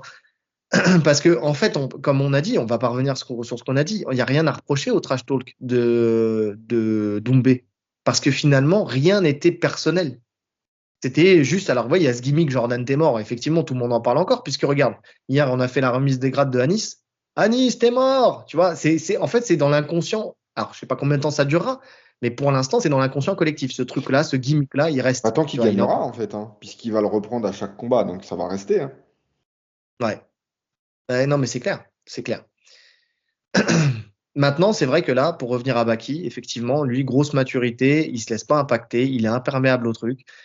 Mouloud Achour, il a voulu se mettre dans le rôle, tu sais, du média justement MMA, tu sais, comme tu peux retrouver aux États-Unis avec des guerres entre John Jones et Cormier à l'époque où tu avais Cormier sur le plateau et puis John Jones qui faisait une vidéo. Tu vois, ils ont un peu mis ça en place. Ils font venir ça en France un petit peu. C'est bien, c'est pas bien, pas d'avis véritablement là-dessus. Bon, moi, j'aime pas. Mais, en fait, Moi, j'aime pas, j'aime c'est de pas la parce que manière, je le prends un peu comme un piège, presque, contre Baki. bien sûr. Bah, c'en est un complètement, c'est pas un peu, Ouais, c'est c'est un peu sûr. Hanouna qui appelle Booba pendant que Karis est là. C'est ça. Mais de toute façon, Doumbé, visiblement, est un proche de Mouloud Achour. Oui, Donc, c'est ce que j'ai puisqu'il dit. lui Le avait, proche il lui avait du milieu, du milieu audiovisuel, de toute façon. oui. Donc déjà, il y a ça. Mais c'est de la manière dont il l'a fait. On est pour la paix et au final, après, tu lui jettes une grosse crotte de nez, tu vois. Bon, non, ça c'est c'est Il pas a bien bon du tout. géré, hein. Franchement, je pense que c'était une de ses premières télés, si ce n'est la première. En tout cas, grand public comme ça, là. Il a bien géré, hein. Ouais, mais je pense, tu vois, le fait justement d'avoir fait pas mal de podcasts, pas mal de petites chaînes, pas mal de trucs comme ça, justement, ça l'a formé petit à petit, tu sais, à avoir finalement cette exposition. Et encore, c'est Click TV, je crois que c'est pas énormément vu non plus. Je crois que ça a floppé, Click TV. Ouais, t'as même pas de public, je crois. C'est Non, un face à non, non, face. non. Ouais, Ouais, donc ça va. Ouais, au final, c'est un podcast, hein, bah, en bien vrai. sûr. Donc, et puis derrière, en plus de ça, tu sais, ce que là, Doumbé a dit, c'est déjà des reproches qu'il lui avait déjà fait. Donc c'est pas quelque chose de nouveau. Donc finalement, C'est ça en la plus. réponse, il l'a déjà, tu C'est ça vois. qu'il lui reproche, justement. Il lui dit change de disque, c'est bon. En fait, Bah il a oui, qu'une ligne d'attaque, Doumbé. Sur Baki, c'est la même. La même en permanence, et ça prend pas. c'est C'est ça, là, c'est là où il est pas bon, là, pour le coup. Où il devrait changer d'angle d'attaque. Trouver un truc drôle, en fait. Parce que là, c'est pas drôle. c'est ça. Les Lego, c'était une bonne idée. Je l'ai dit. Et il a lâché l'histoire des Lego. Moi, j'aurais fait que des vidéos. Même pas, je lui parle. Je fais que des vidéos et je fais une micro-série Lego, tu sais, des vidéos de 5 minutes avec des Lego où tu mets en situation Baki dans plein de situations Pour l'instant, rocambolesques. il y a du temps, hein. Il y a du temps, il y a un mois. Il reste un mois. Bien, moi. Mais un mois, tu vois, tu fais une vidéo par semaine. Tu payes un mec pour faire une vidéo par semaine. Tu trouves l'idée. Baki au judo, Baki chez l'ophtalmo, Baki.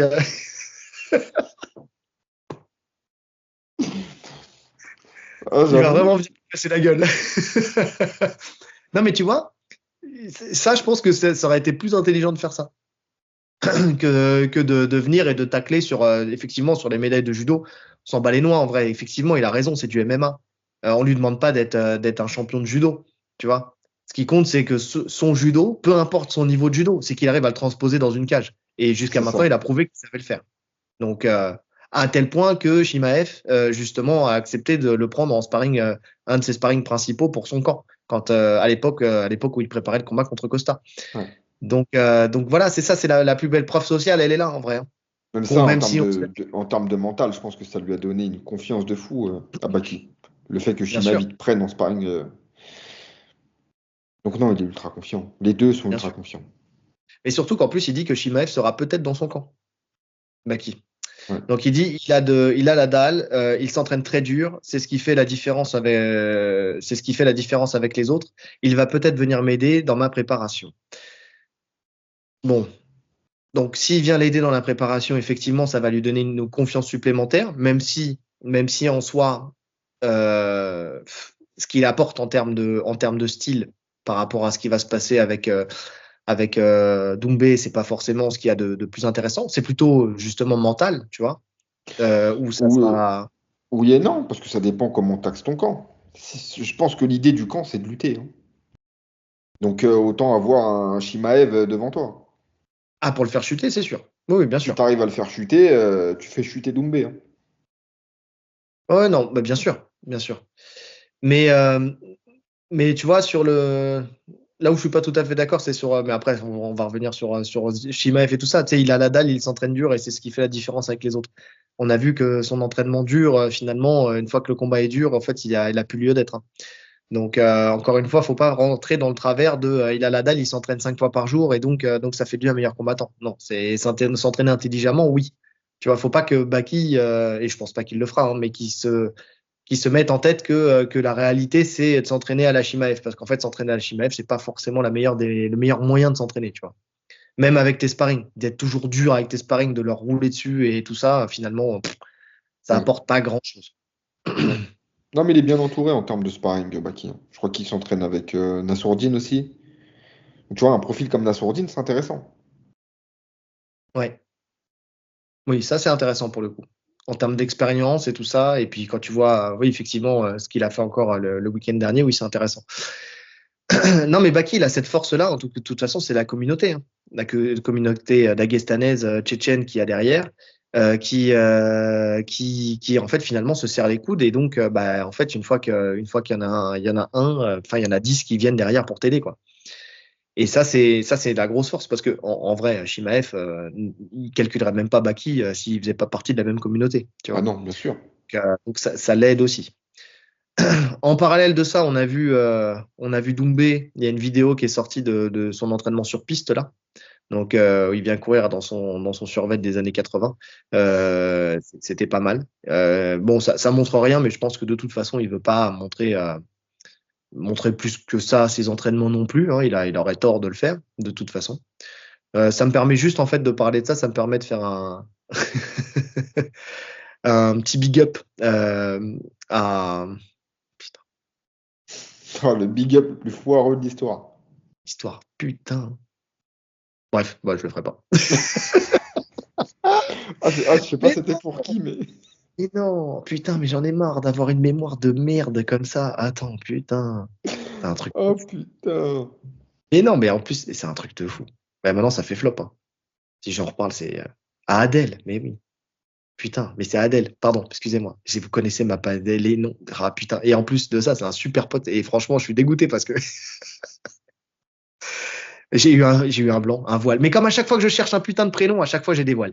Bref, Adèle Kemash, qu'on voit courir derrière, tu sais, lui, tu sais, il a fait une capture d'écran Adèle du KFBC. du KFBC Ok. où tu le vois courir derrière, tu sais, et il a fait un parallèle entre avec Rocky et Apollo. justement Apollo, tu sais, où t'as Rocky qui peine à courir derrière Apollo au début, tu vois, et tu vois sa tête avec son sourire, tu sais, une T'inquiète, vraie Adèle, à tête de. la fin, il la rattrape. Rocky, il rattrape Apollo à la fin. Ouais, mais ça reste un film, hein. Adèle, tu resteras Ouais, toujours ça reste derrière. un film, c'est vrai. Mais bon, après, mais voilà. En tout cas, m'en veux pas. Ton nom, bien sûr que je le connais, c'est pas le problème, mais c'est comme d'habitude, j'ai une mémoire des noms de merde. Des fois, je cherche le nom de mes enfants. Bref, donc, voilà, petite dédicace. Au moins, elle est faite. On a fait le tour sur ce sujet. Ouais. Prochaine actu, un petit point cocorico avec une team française qui va faire la saison 3. En tout cas, la saison 3. Le Non, tournoi va faire les qualificatif. qualifications. C'est ça, pour la saison 3 du tournoi AIGA. Donc AIGA, c'est quoi? C'est une ligue à plusieurs équipes qui s'affrontent, en fait, de grappling. On en avait parlé déjà de cette ligue quand il y avait l'annonce de la team Rabib. Alors, la team Rabib, sans Islam, enfin, la team Rabib, des gens qui s'entraînent avec Rabib, qui allaient affronter le gratin du JJB mondial. Donc, c'est donc la troisième saison, effectivement. On- dans cette ligue, on peut retrouver par exemple la team qui est championne en titre, qui est la Modolfo, donc celle de Mo Jassim, qui est l'organisateur de la DCC, rien que ça, avec des noms comme Bodoni, comme Big Dan, comme Deontay Leon, comme Isaac Mitchell, comme Gabriel Souza, Mika Galvao, Diogo Reis. Voilà, quelques Ouais. exemples comme ça. Tu vois, c'est juste le gratin du gratin du gratin du jiu-jitsu mondial. Euh, Au-delà de ça, donc il y a ce type de profil et il y a tout un tas de samboïstes, tu sais, dagestanais, tchétchènes, qui font aussi leurs équipes. C'est un peu l'idée, hein, tu sais, de voir s'affronter le jiu-jitsu brésilien et le côté sambo, tu vois, de voir qui gagne. Bon, force est de constater que pour l'instant, c'est toujours le jiu-jitsu brésilien qui s'impose. Et là, donc, ils ont décidé de faire des tournois qualificatifs pour une première mondiale avec un tournoi à 1 million de dollars.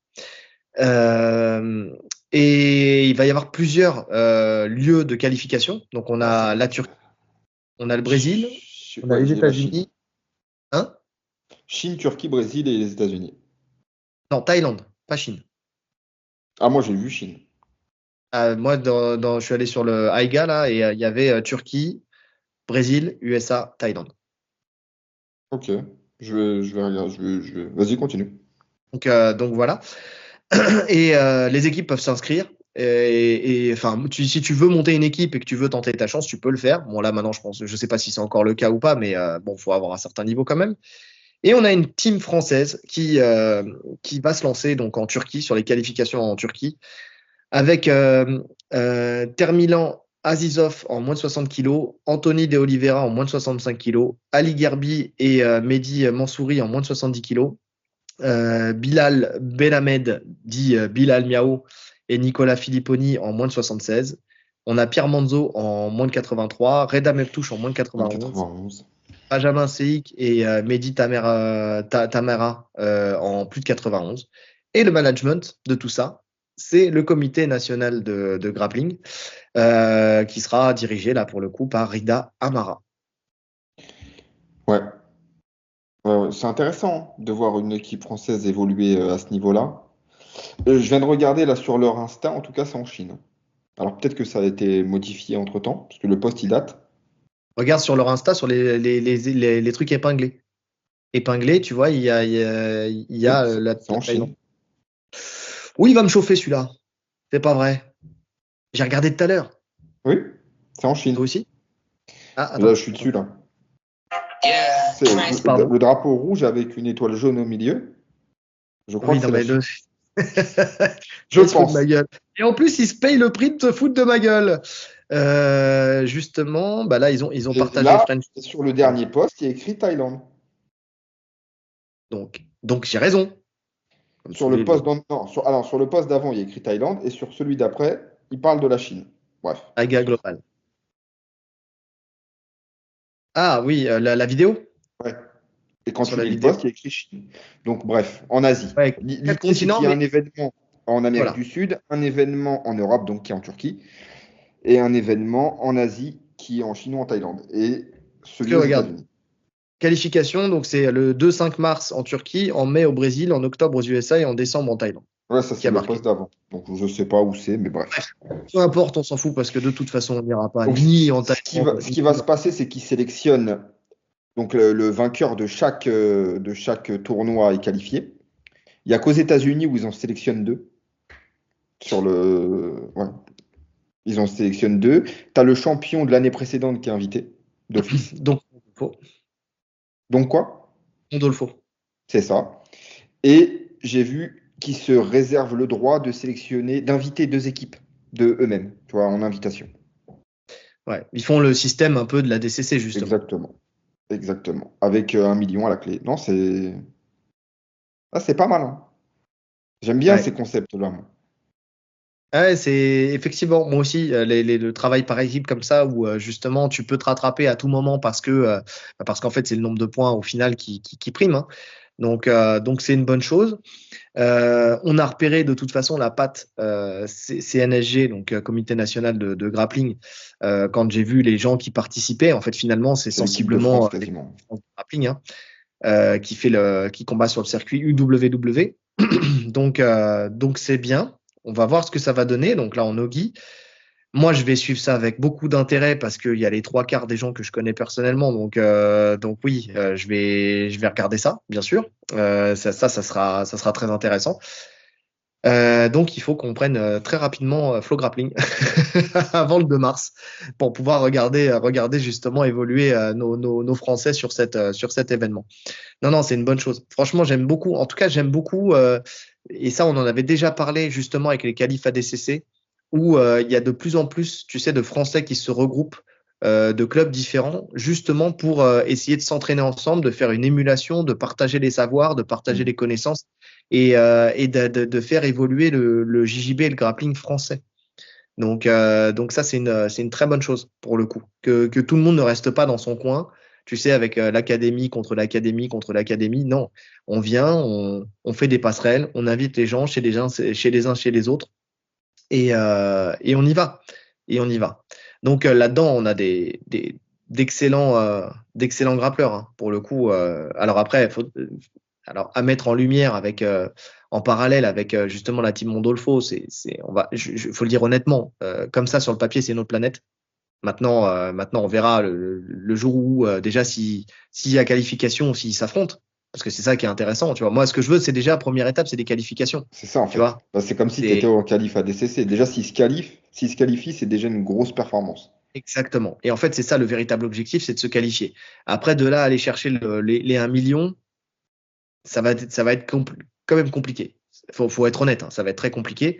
Maintenant, c'est plein de grappleurs avec beaucoup, beaucoup de qualité, hein. Pour le coup, enfin, c'est vraiment des bons grappleurs. Mais c'est bien, de toute façon, parce que tu sais, gagner ou perdre, finalement, s'il y a qualification, gagner ou perdre, c'est de l'expérience. Encore une fois, c'est en te frottant au gratin que Mm. tu prends les informations pour toi essayer d'atteindre aussi le gratin. Donc c'est comme ça, hein, l'évolution elle passe comme ça. C'est sur ce type d'événement, sur ce type de challenge en fait. C'est nouveau pour le sol français en fait de se fixer ce type de challenge. Donc il faut laisser le temps au temps. Donc c'est pour ça en fait si je dis ça, c'est que pour ceux qui vont regarder, ne soyez pas trop durs avec les Français si jamais ils sont qualifiés mais que ça passe pas, parce qu'il faut prendre conscience que en face, c'est des mecs qui sont professionnels, on va dire, parce qu'on peut dire professionnels, les mecs vivent de ça depuis longtemps. Là, les trois quarts ne vivent pas du jiu-jitsu brésilien. Mm. Ou alors ils sont coachs, tu vois, donc ils ne s'entraînent pas à 100%. C'est pas des gens qui sont sponsorisés pour s'entraîner toute la journée. C'est des gens qui donnent des cours. Je pense à Anthony De Oliveira, je pense à Bilal Ben Hamed, je pense à Nicolas Filipponi, je pense à Pierre Manzo, je pense à Reda Meptouche. Tu vois, même si Reda, lui, Reda c'est encore différent. Reda, lui, s'entraîne. Lui, pour le coup, c'est vraiment un Bah, professionnel. c'est le seul professionnel, hein. Ouais, peut-être Benjamin Seik, je sais pas sa situation, mais lui, c'est un combattant pro de MMA. Mais après, les autres, c'est des gens qui s'entraînent comme ça, quoi. Et sinon, sinon, les Pierre Manzo, les Filipponi et tout ça, c'est des gens qui donnent des cours toute la journée. Donc, ils s'entraînent, ils font de la prépa physique et tout ça, il n'y a pas de souci. Ils se prennent du temps pour s'entraîner, mais ils passent plus de temps à donner des cours. Donc, leur énergie passe plus à donner des cours qu'à s'entraîner véritablement. Ouais. Mais en tout cas, c'est cool. C'est cool de voir ces têtes-là au plus haut niveau. Franchement, déjà, quand j'ai vu l'affiche, tu vois, j'étais comme un fou, un gosse. Tu vois, j'étais comme un gosse. Ah, tu vois, j'avais les yeux qui brillaient, tu vois. Non, non, c'est bien. C'est très, très bien. Donc, on va suivre ça avec attention. Et bah, n'hésitez pas, hein, de toute façon, à leur donner de la force aussi et à leur envoyer peut-être un message ou à les suivre et tout ça, parce que pour le coup, il n'y a que comme ça que ça évoluera en France. Il n'y a que comme ça. Il n'y a que par le partage. Et d'ailleurs, ça fait une transition toute faite avec justement la première question auditeur Ouais, je te laisse faire qui le va point. suivre. C'est sur le CFJB et France Judo. Ouais, ouais, ouais. Et en extension aussi avec l'équipe de France. Bon, on avait une question qu'on m'avait posée en MP, tu vois. Donc il y a user JZ8, je vais refaire la vanne, DC5UH7H qui nous avait déjà posé une question, tu sais, justement sur les combats, tu sais, les meilleures féminines dans les catégories masculines, qu'est-ce que ça Oui. donnerait? Donc voilà, il a écouté notre podcast justement sur les combats mixtes. Et derrière, en extension, à peu près à la même période, il a écouté aussi notre podcast justement sur la fusion entre France Judo et la CFJJB qu'on avait fait à l'époque, quand ça s'était fait. Et donc derrière, ça lui a permis en fait de faire mûrir une question en disant je suis tombé sur votre épisode sur l'intégration de la CFJJB à France Judo. Quel serait votre bilan aujourd'hui après quelques saisons de recul? Donc, ça fait écho, comme je disais, à une autre question qui m'a été posée en MP par Imanol encore, qui m'avait demandé en fait des informations sur l'équipe de France au moment où il y a eu les Europes IBJJF. En fait, où il comprenait pas. En fait, il dit mais je comprends pas. En fait, il n'y a pas les couleurs du club. Ils combattent pour l'équipe de France, mais le club n'est pas mis en avant. Donc, en fait, finalement, c'est le club qui forme, mais il n'a pas la lumière en fait de la victoire. Donc, donc j'ai demandé à Mathias Jardin, qui donc est quelqu'un que je connais, une ceinture noire, qui est membre de la CFJJB, qui est arbitre, qui est entraîneur de l'équipe de France et qui est le speaker de génie de la Pro League JJB aussi, pour Ouais, ceux qui c'était ont pas mal, regardé. hein. Sa manière de speaker, ouais. Ouais, c'était pas mal, hein. C'était pas dégueu, hein. Et il a speaké un événement de MMA la semaine dernière, le week-end dernier. Ah ouais? Justement, c'est ça. Ouais, ouais, bah justement, il a été repéré comme ça, donc peut-être une nouvelle carrière qui s'offre à lui. Sébastien Lowe, tu peux trembler. Donc voilà, et il m'a fait bah, déjà sur l'équipe de France, il m'a tout expliqué, en fait, tout simplement. Tous les avantages qu'avait un athlète à être dans l'équipe de France de JJB. Donc, je vais vous lire un petit peu la retranscription qu'il m'a fait. Donc l'idée, c'est de faire monter le niveau français pour qu'un maximum de Français nous ramènent des médailles à l'international. Donc c'est vraiment ça. C'est le fait déjà de performer à l'international, ce qui n'est pas toujours le cas aujourd'hui parce qu'on sait qu'il y a des nations qui sont très très fortes.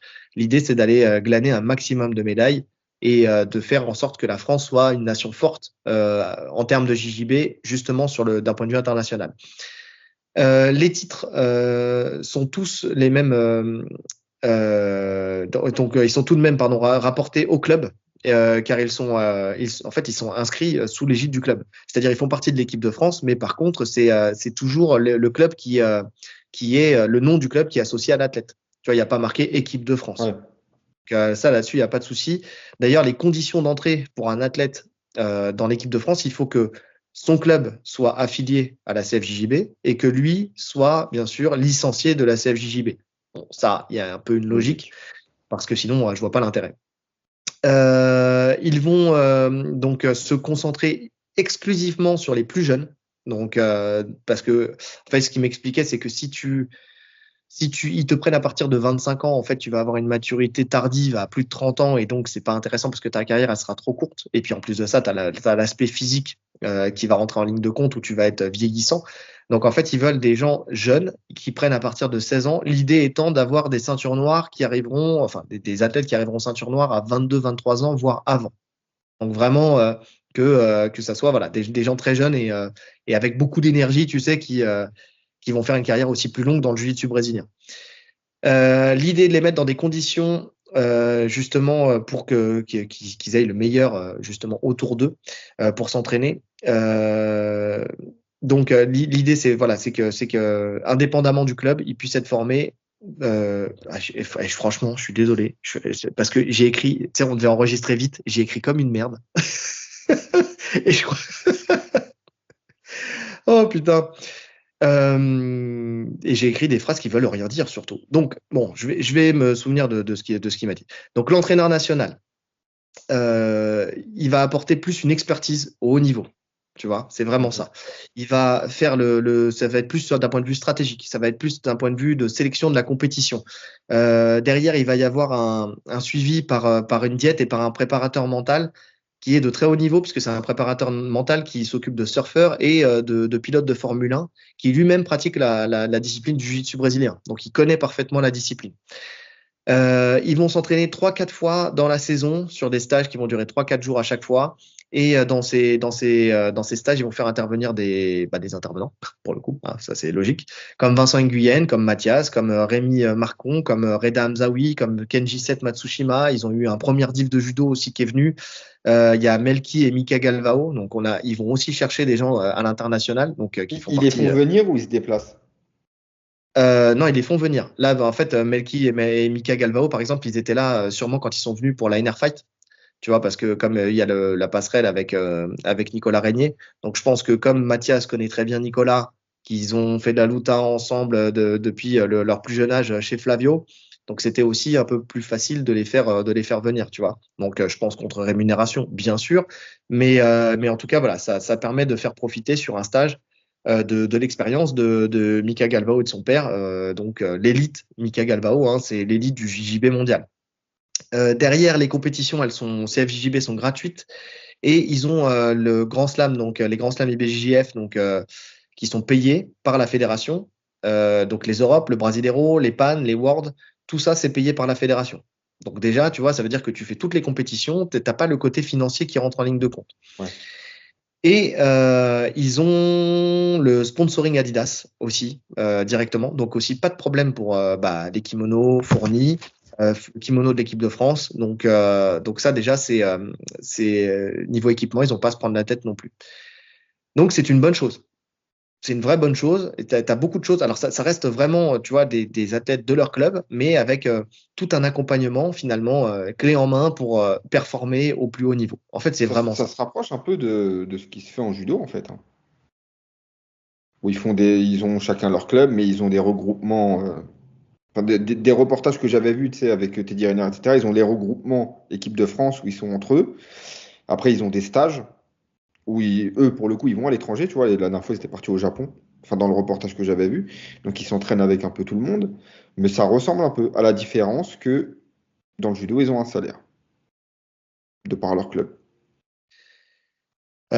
Ouais. Alors, c'est encore, enfin, pour moi, c'est quand même différent parce que le judo, en fait, quand c'est l'équipe de France, c'est les résultats de l'équipe de France parce que c'est des championnats du monde. Tu vois, c'est comment dire, t'as des compétitions où ils vont représenter leur club, les judokas, Mais quand tu es en équipe de France, par contre, tu représentes l'équipe de France. Oui, sur ce point-là, oui, c'est différent. Dans le sens où quand tu fais les championnats du monde ou les JO, tu fais les JO. Donc c'est l'équipe de France. Ouais, je suis Comme tous d'accord. les sports, en fait, finalement, où tu dois accéder au championnat du monde parce que tu t'es qualifié. Donc là, l'équipe de France, elle est justifiée. En fait, toutes les réponses que j'avais données justement en MP, c'était ça mon interrogation, c'était que, étant donné que les Worlds, que les Europes sont des Open et donc que n'importe qui peut s'inscrire, en fait, je voyais pas le lien avec l'équipe de France. C'est-à-dire que tu ne peux pas représenter ton pays à partir du moment où n'importe quel Français peut s'inscrire. Mm. Tu vois? Là, en fait, je comprends en fait la logique. C'est juste que tu as une poignée d'élus, ils regardent les résultats de jeunes jiu-jitsu dans des ceintures qui sont pas forcément des ceintures noires, bien au contraire, tu vois, qui sont des ceintures bleues, des ceintures blanches, des ceintures violettes et tout ça. Et derrière, ils les font, voilà, ils les accompagnent, quoi. Ils les couvrent, ils les accompagnent pour pouvoir les faire évoluer. Et c'est plutôt, on va dire, de l'altruisme plutôt que de la recherche de performance sur une équipe de France véritable, tu vois.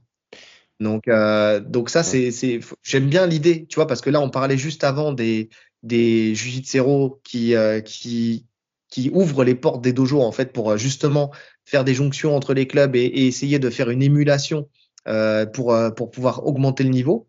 Finalement, l'idée est sensiblement la même au sein de la fédération. Et ça, j'aime beaucoup. Ouais. Ouais, c'est bien, c'est bien. C'est un pari sur l'avenir, quoi. Ouais. Et ils vont au-delà, en plus du jiu-jitsu brésilien. D'ailleurs, attends, juste avant, mais j'ai pas noté les résultats, il me l'a dit, mais dans les notes, après, je suis parvenu sur le vocal où il m'écrivait les résultats, mais ils ont fait pas mal de médailles, hein, justement, sur les Europes. Donc, il y a eu des bons résultats sur déjà cette première expérience avec les Europes IBJJF qui ont eu lieu il y a quelques semaines. Donc, ça fonctionne en plus de ça. Ça fonctionne. Et ils vont au-delà du sport. Enfin, au-delà du sport, je veux dire en tant qu'athlète, en tant que sportif. Dans le sens où ils parlent aussi des métiers qui tournent autour du JJB. Que ce soit des métiers médicaux, que ce soit dans le marketing, que ce soit dans la création de club, que ce soit dans le management. En fait, tout ça autour du jiu-jitsu brésilien. Donc, en fait, ils leur donnent aussi d'autres perspectives que juste d'être un athlète. Donc, de pouvoir, si tu es passionné par le jiu-jitsu, bah, tu as aussi d'autres voies qui s'offrent à toi. Tu vois, bah, comme un footballeur, tu vois, qui pourrait devenir manager de joueurs, tu sais, à terme. Mhm. Ah, donc c'est bien aussi. Enfin, j'ai bien aimé aussi ce move-là de se dire, voilà, on ne cherche pas que la performance, on cherche à permettre à des jeunes de pouvoir vivre de leur passion, en fait, quel que soit le moyen dont ils vont vivre de leur passion. Donc ça, c'est une très Ouais, bonne c'est chose vraiment aussi. pas mal. Ouais. Donc c'est bien. J'aime bien l'idée. J'aime vraiment bien l'idée. Donc longue vie à cette équipe de France déjà pour commencer, et en espérant que ça continue à porter ses fruits et que ça puisse attirer encore d'autres personnes et qu'ils puissent à terme financer encore d'autres personnes justement pour On pouvoir s- tu sais, continuer cette. il y a combien de personnes qui la composent l'équipe? Non, bonne question. Et j'avais pas pensé à poser la question. Donc ouais, enfin, je pense qu'ils sont peut-être 15-20 ou quelque chose comme ça. Là, quand je regarde, tu sais, les vidéos sur les stages, justement, ouais, je pense que c'est ça. Je pense que ça doit être ouais, 15-20 ou quelque chose comme ça. Je veux Ok. pas dire de Et bêtises. ils calculent pas nécessairement les catés de poids? Ce que je veux dire, c'est qu'ils essayent d'avoir tu sais, un poids lourd, un poids moyen, etc., une personne dans chaque caté ou peu importe. Non, non, non, je crois que pour l'instant, de ce que je comprends, hein, c'est vrai que j'ai pas posé cette question, mais de ce que je comprends, c'est pas comme une équipe de France, justement, où tu es qualifié dans ton Ouais, ouais, poids. ok, ok, Tu fais des résultats, tu as prouvé que tu pouvais aller plus loin, donc on te prend, quoi. ok. Donc là-dessus, c'est plus de ce qu'il m'a dit, c'est plus le résultat qui prime, tu sais, l'engagement et le résultat. Donc voilà.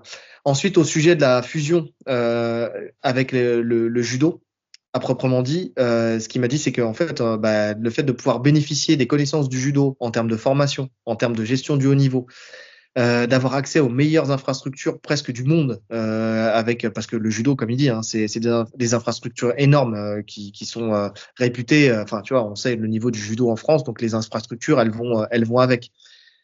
Que ça a permis en fait d'ouvrir tout ça au monde du jiu-jitsu brésilien. Donc ça, c'est une bonne chose. Derrière, il y a eu aussi une grosse augmentation du nombre de licenciés, justement entre 2018 et 2024, avec 30% d'augmentation de licenciés par an. En fait, ils étaient 8000 licenciés en 2018 avant le Covid. Aujourd'hui, ils sont 20 000 licenciés, la CFJJB. Donc, c'est énorme. Ah ouais, c'est plus que x2. Ouais. Ouais. Ah, c'est pas Donc, mal, hein. donc c'est énorme. Et derrière, bah, ça a permis d'organiser bah, les Europes en France, parce que jusqu'à maintenant, c'était à Lisbonne. Donc là, ça fait 2 années de suite que c'est à l'Institut national du judo. On a eu aussi, bon, on en parlait tout à l'heure, la Pro League, super événement qui a été organisé justement avec les plus grands noms, on va dire, du jiu-jitsu brésilien français. Mais là, pas forcément les petits jeunes qui démarrent, mais plutôt des ceintures noires qui sont déjà bien implantés dans le jiu-jitsu. Et ça a fait un super spectacle, en vrai. Donc c'est une très bonne chose. Franchement, c'est top. Non, pour l'instant, moi, je vois que du positif. Et il y a une autre chose aussi que je remarquerais, c'est parce que j'en bénéficie, c'est que les clubs de judo ont l'envie, en fait, de créer une section jiu-jitsu brésilien, justement, plus facilement parce qu'il y a ce lien et ce pont entre les deux, bah, cette fusion, en fait, entre les deux fédérations, ce qui fait que bah, ça permet, en fait, à des profs de JJB d'être embauchés dans des clubs de judo pour avoir une section jiu-jitsu brésilien. Moi, Mm. j'ai donné des cours. Bon, ça, c'est plus le cas aujourd'hui parce qu'il y a eu changement de direction et changement d'envie, des choses qui arrivent à Saint-Ouen, à SO2J. Mais je donne aussi des cours, bah, justement, par l'intermédiaire de Mathias, hein, qui a été le référent pour chercher un nouveau prof là-dessus, à la CBB, en fait, tout simplement, où il y a une section jiu-jitsu brésilien qui s'est ouverte, la CBB, gros club de Boulogne de judo. Et derrière, voilà, aujourd'hui, il y a la section jiu-jitsu brésilien où je donne des cours. 2 cours adultes et un cours enfant par semaine. Voilà. Ouais, ouais, c'est top. Ouais, très positif. Vraiment très positif. Donc, merci encore une fois à Mathias qui a pris le temps de me donner, même s'il a mis le temps. Ça, c'est s'il m'écoute. Le mec envoie Non, des pics. c'est ça, non, mais il sait, c'est pour rigoler. Je lui ai dit, je lui ai pas mis de pression en vrai. Je lui ai dit, écoute, tu me donnes l'info quand t'as l'info, quand t'as le temps, parce qu'il y avait les Europes. Quand je lui ai posé la question, il était en plein dans les Europes. Les Europes, c'est une semaine complète de jiu-jitsu brésilien où il était là à coacher tous les jours. Je peux comprendre qu'il n'a pas voulu prendre le temps ou qu'il n'avait pas l'énergie pour prendre le temps pour répondre à mes questions. Mais il l'a fait et ça, pour le coup, je le remercie.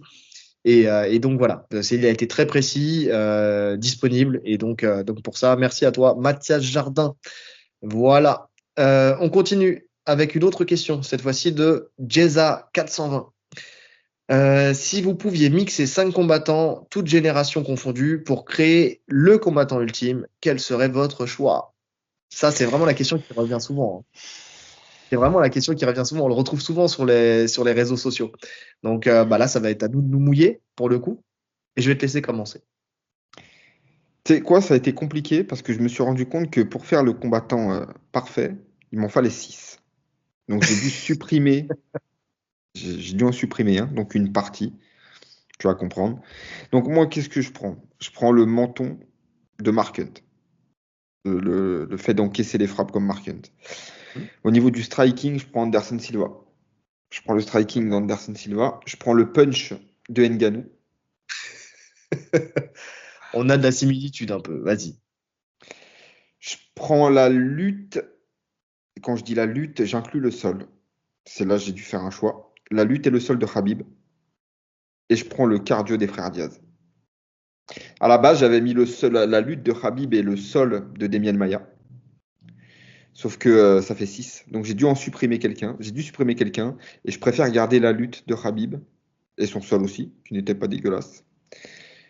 Et de toute façon, si tu as tout ce que j'ai cité là, déjà si on te met sur le dos, c'est qu'il y a un problème. Normalement, t'es pas sur le dos. Donc voilà. Donc voilà, menton de Ok. Marken, striking Anderson Silva, punch Ngannou, lutte et sol de Khabib et cardio des frères Diaz. Ouais, et donc, bah, en fait, ce qu'il y a, c'est que tu as fait comme j'ai fait, c'est-à-dire que il parle de mixer pas une compétence de chaque combattant, juste de mixer 5 combattants. Donc, quand tu mixes 5 combattants, si tu les choisis bien, tu peux retrouver pas mal d'aspects, tu vois. Mais en fait, si tu mixes chaque combattant, bah, dans ce cas-là, on prend le plus fort. John Jones. Bah, John Jones on est a d'accord. quasiment toutes les qualités en fait. Attends, va pas trop loin. Va pas trop loin, tu vas me niquer. D'accord? Tranquille. Laisse-moi dérouler maintenant. Déroule, Tu as dit ce déroule. que tu avais à dire, c'est mon tour, on en débattra après. Donc, moi, je prends Georges Saint-Pierre pour sa lutte et son fight IQ, Ok. déjà. Je prends Anderson Silva pour son striking, forcément. Striking complet. On aurait pu prendre un boxeur anglais, tu vois, mais bon, pour le coup, voilà. Ngannou pour son punch, bien sûr, bien sûr. Mais tu vois, je pourrais mettre aussi le menton d'Ngannou. Hein. Enfin, tu sais, là-dedans, le menton d'Ngannou, tu sais, c'est solide aussi. Alors, c'est pas celui de Mark Hunt, mais il n'a pas été mis KO. Ah, mais il n'a jamais été vraiment testé. Euh, Ah, avec Miocic dans le premier combat, quand même un peu. Hein. Mais bon, bref. Et puis il a affronté aussi Fury. Hein. C'est pas un Marken qui baisse les mains et qui te dit vas-y, envoie tous tes crochets. Alors, Il a affronté aussi Fury. il a affronté Fury, mais Fury, il l'a pas trop touché. Donc, Donc voilà. Je prends le sol de Demian Maia. Pareil. mhm. Demian Maia, fin de carrière, hein, pas Demian Maia quand il s'inventait un boxeur anglais. Hein. Demian Maia post-KO. Post-KO Ouais, voilà. premier round. Et je prends John Jones pour tout. Pour son allonge, son fight IQ, sa polyvalence, sa gestion de combat. Le mec est capable de tenir les 5 rounds. Alors c'est sûr, j'ai peut-être pas quelqu'un pour le cardio, mais au final, tu te rends compte que ça soit Georges Saint-Pierre, que ça soit Anderson Silva ou que ça soit John Jones, personne n'a fait défaut sur 5 rounds. Donc il n'y a pas besoin d'aller plus loin, en vrai. Donc j'ai pas besoin d'aller chercher quelqu'un qui a un cardio supplémentaire. Mais c'est vrai que quand tu regardes John Jones, pour tout, pour son allonge, pour son fight IQ, pour sa polyvalence, tu vois. Alors c'est peut-être pas le meilleur boxeur, c'est peut-être pas le meilleur lutteur, c'est peut-être pas le meilleur. Mais au final, mixer tout ça, tu sais, pour faire le pont entre avec les compétences de tous les autres, tu as John Jones au milieu qui fait toutes les ramifications, et derrière, magnifique. Ouais, non, je suis Et je d'accord. rajoute un. Moi, j'en ai rajouté un sixième quand même. Rockall pour sa belle gueule. Ah non, moi, j'aurais mis Michael Ben Simon pour sa hype. Le Golden Boy. Ouais, j'aurais mis ça. Donc ouais, non, c'est vrai que voilà, c'est ça. Moi, mon combattant favori. Mais quand j'ai fait ça, je sais pas si ça t'a fait la même chose. Est-ce que toi, grand fan des trois frères, t'as la ref ou pas? Non. Quand ils sont dans la chambre d'hôtel, tu sais, Ah avec oui, les murs oui, en les hanches de Kim pierre, Basinger. les gens de Keith Basinger, le regard de Michel Pfeiffer, Et le et le poing dans la poignard dans gueule la de gueule du Sylvester aussi. Stallone.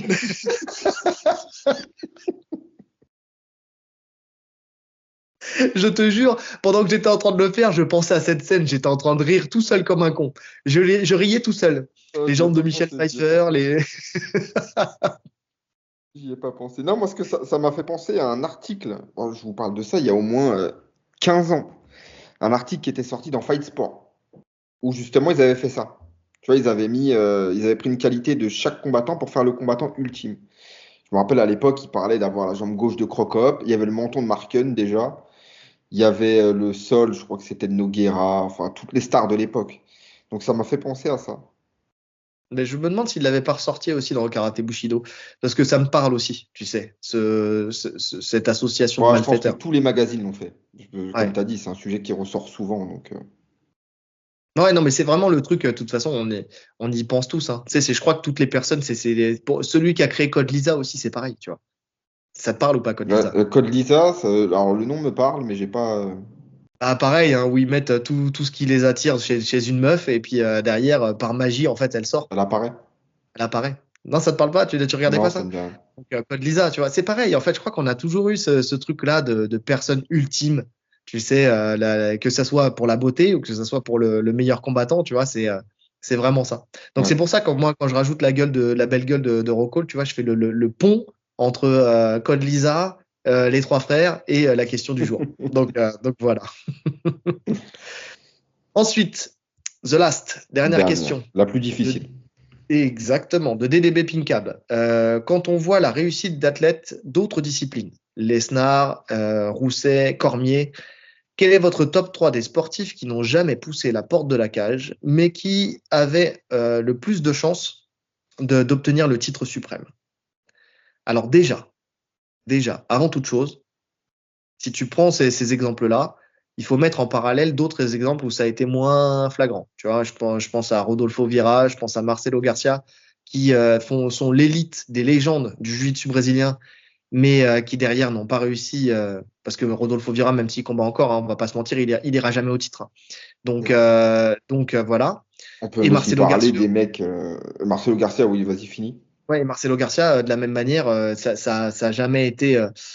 Ça n'a jamais été quelqu'un qui il a arrêté très vite sa carrière parce Mais qu'il il a s'est fait vite un rendu combat. compte. Ouais, non, mais c'est ça. Et après, il a arrêté parce qu'il s'est rendu compte que les frappes, il faut savoir les gérer, en fait. Tout le problème, il est là. Tout dépend, en fait, de si tu es capable d'assumer les autres disciplines du MMA.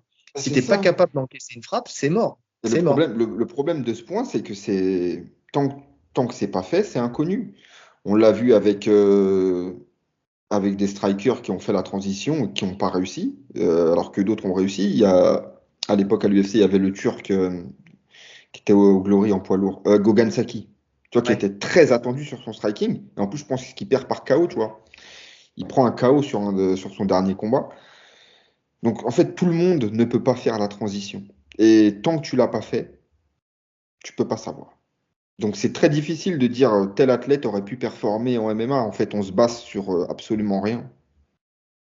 Non, je suis d'accord. Bah, et tu vois, regarde, par exemple, je pense à Teddy Riner. Tu sais, ça pourrait être le premier nom qui te vient en tête. Parce qu'il avait parlé il y a longtemps avant de faire machine arrière avec la politique du judo. Mais il avait parlé du MMA. Je suis désolé, quand tu le vois faire du PAO, tu as compris qu'il valait mieux qu'il reste dans le judo. Tu Ouais, mais vois? même au-delà de ça, Teddy Riner, c'est un athlète qui fait 140 kilos environ, 135 kilos. Donc, il y a un Ouais, même. avantage de force et de poids. En MMA, on sait que la limite, elle est à 120. Donc, déjà, on ne sait pas ce qu'il donne à 120. Déjà, Genre, tu le c'est mets pas à s'il peut, 120. hélas. Déjà, on ne sait même pas s'il peut. Mais si, il peut. Il peut. Et à 120, on ne sait pas ce qu'il donne. Il perd un gros avantage finalement s'il a 120, Bien Riner. sûr. Bien Donc, on sûr. ne sait même pas s'il aurait l'avantage contre des lutteurs, en fait. Même contre des lutteurs, je ne le vois pas s'en sortir, hein. C'est Bah, c'est compliqué, ça, hein.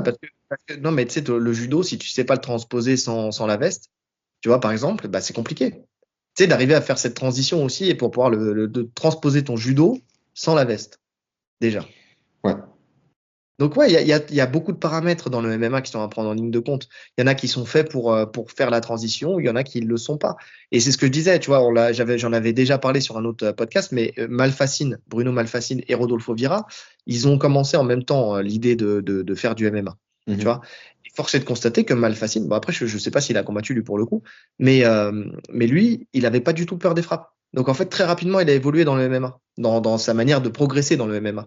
Par contre, Rodolfo Vieira, il a dû déjà faire tout un travail pour démystifier pardon, les frappes dans le MMA. Et le souci, il est là. Et tu te rends compte encore aujourd'hui que quand il tombe sur un mec qui bloque un peu sa lutte et qui frappe fort, et ben derrière, il n'est pas libre de son jiu-jitsu. Et donc, derrière, ça ne performe pas. Mhm. Et c'est ça qui pose problème. C'est ça qui pose vraiment problème. Tu prends par contre un Boucher-Chat, lui, pas de problème. Tu vois, on a vu la guerre qu'il a fait contre Rug. Lui, prendre des coups, bah, ça l'impacte moins. Tu vois, il a plus envie d'y aller. Tu prends un Gary Tonon, pareil. Gary Tonon, on a vu que bah, ça posait pas de problème. Tu vois, que sa transition avec le MMA, elle se faisait bien. Mais ça, malheureusement, tant qu'il met pas les pieds dans la cage, tu peux pas le savoir. Ouais, Maintenant qu'on a dit ça, est-ce que tu as quand même joué le jeu? Est-ce j'ai que tu as joué le trouvé jeu. trois? Vas-y. J'ai joué le jeu. J'ai mis deux grappleurs. Ouais. Donc Gordon Ryan, Ouais. pour sa virtuosité au sol et sa manière de contrôler son physique. Donc oui, c'est intéressant de le voir. Et Nicky Rod. Nicky Rod, grosse lutte, très dominant. Donc il a le profil, tu vois, pour briller en MMA. Il a le profil. Maintenant, c'est pareil. Tant qu'il n'a pas pris une frappe, on ne sait pas ce que ça donne. Ouais, ouais. Et c'est tout? T'as mis que ces deux personnes-là? Sur le grappling et en boxe, j'ai pris un boxeur parce que j'ai toujours pensé qu'un mec qui a une bonne boxe anglaise, surtout chez les poids lourds en fait, où il y a un peu moins de sol. Moi, j'ai mis Joshua. D'accord. Ah oui, mais t'es resté sur de l'actuel, toi. D'accord. Ouais, je suis Parce resté qu'il sur. il parlait tout confondu, hein, de tout temps. Ouais, ouais, non, mais parce que j'avais pensé à Tyson, mais beaucoup trop petit pour être chez les poids lourds actuellement. Aucun Bah, intérêt. Et beaucoup trop. Alors, il serait même pas chez les poids lourds en fait. Il serait chez les lourds légers. Ouais, il serait j'ai chez les mis lourds légers. Tyson. J'ai mis Tyson. J'ai mis Tyson parce que déjà, gros punch, déjà pour commencer, hein, capable d'éteindre n'importe qui au premier round. Donc déjà, c'est une grosse force. Hein. Après, c'est toujours quand tu es un puncher, de toute façon, tu as toujours un avantage de plus par rapport aux autres. Et je l'ai mis parce qu'aussi très dynamique, tu sais, très explosif. Donc, ça peut être transposable. Et en plus, ça descend très bas sur ses appuis. Tu sais, quand il boxait, il descendait vraiment très bas sur ses appuis. Donc, ça pouvait. Moi, je vois des aptitudes à transposer sur de la lutte, tu sais, si tu l'orientes bien. parce que Ouais, sa force de jambe, son dynamisme, son explosivité de jambe, tu vois, me fait dire que, ne serait-ce que en lutte défensive, ça aurait pu être intéressant de le voir travailler dans ce sens-là. Donc moi j'ai mis Tyson quand même. ok. Bah, moi, j'ai mis Joshua pareil pour son athlétisme, en fait. Parce que j'avais vu sur la sueur, ils avaient fait une vidéo sur lui, où il parlait un peu de sa vie. Et le mec, c'est un vrai athlète, en fait. C'est juste un athlète naturel. Ça veut dire que quand il était jeune, quand il a commencé le sport, je crois qu'au 100 mètres, il était déjà à 11 secondes, un truc comme ça, tu vois. Il était quasiment sans entraînement. Le mec, c'était déjà un athlète hors du commun. Et on le voit sur son physique. Et je pense que il aurait pu retranscrire d'autres efforts que la boxe. On le voit avec le sprint, on le voit dans la boxe. Je pense que naturellement, quand tu as plein de capacités comme ça, tu peux mieux t'adapter à un sport comme le MMA. C'est pour ça que je mets Joshua et pas un autre. Ouais. Donc moi j'ai mis. C'est bon, t'as mis Ouais, ouais, les. c'est bon. D'accord. Moi j'ai mis Tyson, donc effectivement pour ce que je viens d'expliquer. J'ai aussi mis Gordon Ryan parce que on peut pas savoir ce que ça donnerait, hein, parce que j'ai quand même des bémols sur Gordon Ryan. Alors c'est vrai qu'il y a son contrôle, c'est vrai qu'il y a sa puissance, il y a son génie, Puis il y a ses il y gifles a le fait aussi. il y a ses gifles. Il y a le fait qu'il soit entraîné en MMA avec Gary Tonon et avec Georges Saint-Pierre, tu sais, quand ils étaient à New York, quand ils préparaient Gary Tonon, là, justement, quand ils étaient encore à la Renzo. Finalement, Renzo Gracie, qui est un combattant de MMA aussi. Donc, Mhm. tu vois, je sais qu'on l'a vu, qu'il s'est entraîné en MMA, puisqu'il avait parlé de faire sa transition aussi à un moment. Maintenant, là où j'ai un souci avec Gordon, c'est sur le côté où il n'est pas explosif, tu sais, justement. Tu sais, où dans la lutte et tout ça, il va falloir qu'il aille chercher une accroche. Il va pas shooter dans les jambes ou quoi que ce soit. Donc, si jamais sa boxe n'est pas bonne, il aura pas les armes pour aller ramener au sol. Je pense pas qu'il aurait peur des coups, lui, pour le coup. Mais tu sais, il va devoir casser la distance. Et casser la distance, en fait, tout dépend s'il arrive à casser la distance intelligemment ou pas. Contrairement à Gary Tonon, hein, qui lui peut shooter, enfin très explosif sur sa lutte. Lui, son grappling, il est transposable en MMA très facilement. Ouais. Là, j'ai un peu ce frein sur Gordon Ryan, où je Moi me aussi, dis, hein. Stylistiquement, je vois plus un Nicky Rod en termes de style qu'un ouais, Gordon Ryan. ouais, ouais, mais Nicky Rod, la grande inconnue, c'est qu'est-ce que ça donne en boxe, quoi. Tu vois, qu'est-ce que ça donne en boxe? Parce qu'on l'a jamais vu tu peux pas le savoir en fait. Et c'est pour ça que j'ai du mal en fait à mettre en priorité des grappleurs parce qu'effectivement les grappleurs s'ils arrivent à mettre leur grappling en marche c'est bien, mais c'est plus facile.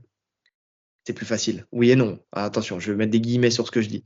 Mais de construire un jeu qui va te permettre de défendre au sol en sachant que le sol du MMA n'est pas exceptionnel si tu es boxeur, que d'apprendre à devenir boxeur si tu es un mec du sol pointu de ouf, mais que derrière, tu sais pas encaisser une frappe.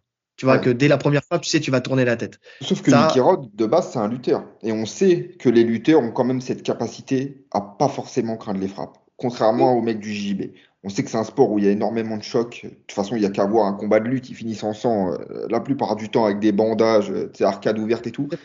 Donc C'est ils vrai. ont moins de réticence à prendre les frappes. On le voit de toute façon dans leur transition, quand ils font une transition de carrière. Non, c'est vrai, c'est vrai. C'est vrai. Derrière, je mets Rico Verhoeven parce que je me J'y ai dis qu'il pensé. est à l'élite du Glory, donc depuis longtemps. Je crois que c'est le combattant qui est resté le plus longtemps invaincu en kick, enfin en K1. Et donc, je me dis que transposable aussi en MMA, surtout qu'il a un physique de malade en plus. Mhm. Donc ouais, je me dis pourquoi pas. Ça aurait pu faire une bonne transition. Quand tu vois ce que fait un Pereira, quand tu vois ce que fait un Adesanya, je me dis qu'un Verhoeven, ça aurait pu être intéressant de le voir. Et quand tu vois que les deux ont atteint la ceinture, tu te dis pourquoi pas lui, tu vois. Et J'en ai un dernier, moi. j'en ai un dernier aussi. En fait, j'en ai mis quatre, mais Un lutteur. moi, c'est pas un lutteur, mais c'est pour le fun. Vas-y. C'est Orlando Sanchez. Parce que quand tu vois à quel point il a réussi à stopper les front kicks de, Avec sa de- brioche. avec sa brioche, et non, mais tu sens Orlando Sanchez pour le coup, excellent grappleur, vainqueur de l'ADCC, très bon lutteur. Alors c'est vrai que quand tu le vois comme ça, c'est Papa Ours, mais le mec c'est un combattant de malade. Lui pour le coup, C'était. c'était, mais pas à son âme. Je suis persuadé qu'il n'aurait pas craint les coups parce que pour voir sa tête, tu sais, en sang, justement, tu parlais des bandages dans la lutte. Lui, c'était tout à fait le cas, à tirer la langue, justement, tu sais, en mode hypé par le fait d'être en sang, tu vois. Et je pense que lui, pour le coup, il aurait pu faire une bonne transition MMA. Faut savoir que c'était un mec aussi qui était dans les gangs, je crois, c'est le Jiu-Jitsu qu'il a sorti de la rue. Donc c'est le mec, il a peur de rien, tu vois. Donc ouais, pour le Ouais, coup, lui, je pense qu'il aurait pu faire partie des grappleurs d'élite qui auraient pu le plus performer en MMA. ouais, ouais, je suis d'accord. Et moi, mon dernier, alors ça date, hein. Je sais même pas si il y avait du MMA à cette époque, mais c'est Alexander Karlin. Ah, le russe, là, Ouais, le plus grand lutteur de tous les temps. plus grand même par la largeur, tu sais, Ouais, la plus grosse 800, largeur. 887 victoires pour 2 défaites. Ouais, c'était moi, les deux défaites. Ouais. Franchement, quand tu vois la qualité des lutteurs en MMA et quand tu sais que c'est le meilleur, et qu'en plus, en fait, pour être le meilleur à ce niveau-là, là, non seulement il faut des qualités athlétiques de fou, un niveau technique de fou, mais il faut aussi un mental de fou pour régner aussi longtemps. Et tout ce qu'il faut, en fait, pour être fort en MMA. Ouais. Je pense qu'il aurait pu faire très très mal en MMA. Ouais, non, mais c'est vrai, hein, maintenant que tu le dis, effectivement. Euh, Attends, je suis en train de sortir un truc. Euh, Parce que je veux juste pas, je veux juste être sûr. Ouais, c'est bien ça. C'est ça. J'en ai un. Tu parles de mecs où T'en as le un? MMA n'existe pas à l'époque. Non, mais là, c'est la blague. Morena Ueshiba, Aikido. Ah ouais, mon gars. Il voyait les balles arriver et les coups de sabre à l'avance. J'ai lu ça quand j'étais plus jeune et que je m'intéressais, enfin que je m'intéresse toujours, tu me diras, hein. Mais quand je faisais gonfler ma culture des arts martiaux, l'homme disait qu'il était tellement entraîné que, parce qu'il était, tu vois, à l'époque, voilà, c'était avec des vrais sabres et tout ça, que il voyait un faisceau lumineux arriver avant que le coup arrive. Tu vois, ce qui lui permet d'anticiper la frappe et donc derrière de pouvoir mettre en place, en application ces techniques d'aïkido. Donc voilà, en MMA, impossible de gagner si jamais il voit que tu vas le frapper avant que tu frappes. Eh ouais, mon gars, il peut C'est pas avoir la faux. ceinture. C'est pas faux. Et sinon, attends, déjà juste pour revenir, parce que je viens de voir en fait là, il a fait un combat de MMA, Carlin. D'accord. Donc il en a fait un, ouais. Ouais, ouais. Il avait gagné par décision unanime des juges contre un Japonais. Donc il faut que je regarde. Je vais regarder ce combat. Mais Ouais, c'est pas un niveau de fou, mais il a fait un intéressant. combat. C'est Et intéressant. pour finir, Bruce Lee, pour la Maintenant que je te curiosité. dis ça, ah ouais, Bah ouais. bah oui. Bruce Lee qui est vendu comme un des précurseurs, tu vois, de ce style en fait, du MMA. Donc ouais, Bruce Lee. Et pourquoi pas? Avec sa capacité de travail, sa force de travail, sa force athlétique, le fait qu'il ait une passion dévorante pour les arts martiaux, qui aurait pu, les arts martiaux et les sports de combat, qui lui aurait permis d'aller chercher à droite à gauche toutes les techniques lui permettant d'être le meilleur. Pourquoi pas? Pourquoi pas? J'y avais pensé aussi, hein, mais après je suis resté sur des sportifs. Tu sais, en fait, c'est parce que là je rigole avec mon Rena Ueshiba, avec tout le respect hein, que je lui dois, paix à son âme lui aussi. Mais dans le sens où je suis resté après sur le côté sportif qui ont en Ouais, compétition, qui ont confirmé. compétiteurs, les compétiteurs. Ouais. Ok. Bon bah, je pense qu'on a fait le tour. Je vais juste faire une petite parenthèse à la fin parce que c'est pas une actu et ça vient s'additionner à ce qu'on a le combat de Nassourdine et surtout tout ce qu'on a dit là sur les coups de pied à la tête et la nouvelle règle et tout ça. Je suis content de voir que Michael Bisping va dans notre sens pour le coup. Il a fait une sortie justement. Il parle de cette frappe, de cette règle en fait de coup de pied à la tête quand tu as la main posée ou les doigts posés ou un orteil posé, enfin tu vois ce que je veux dire. En gros, il dit il a hâte que la règle change et qu'elle soit plus claire, c'est-à-dire à partir du moment où tu auras un genou au sol et que les mains ne rentreront plus en ligne de compte. Parce que ce qu'il dit, c'est que voilà, et c'est un peu le discours que je tenais la dernière fois, quand tu penses en fait à mettre tes doigts au sol, tes mains au sol, en fait pendant ce temps-là, tu te protèges plus. Ce qui fait que quand le mec, bah, s'il fait l'erreur, en fait tu te prends pleine bourre et c'est dangereux pour ta santé. Et qu'il vaut mieux que ça soit très clair avec le fait qu'il ait au moins un genou au sol mais que tu aies tes mains disponibles pour pouvoir te protéger.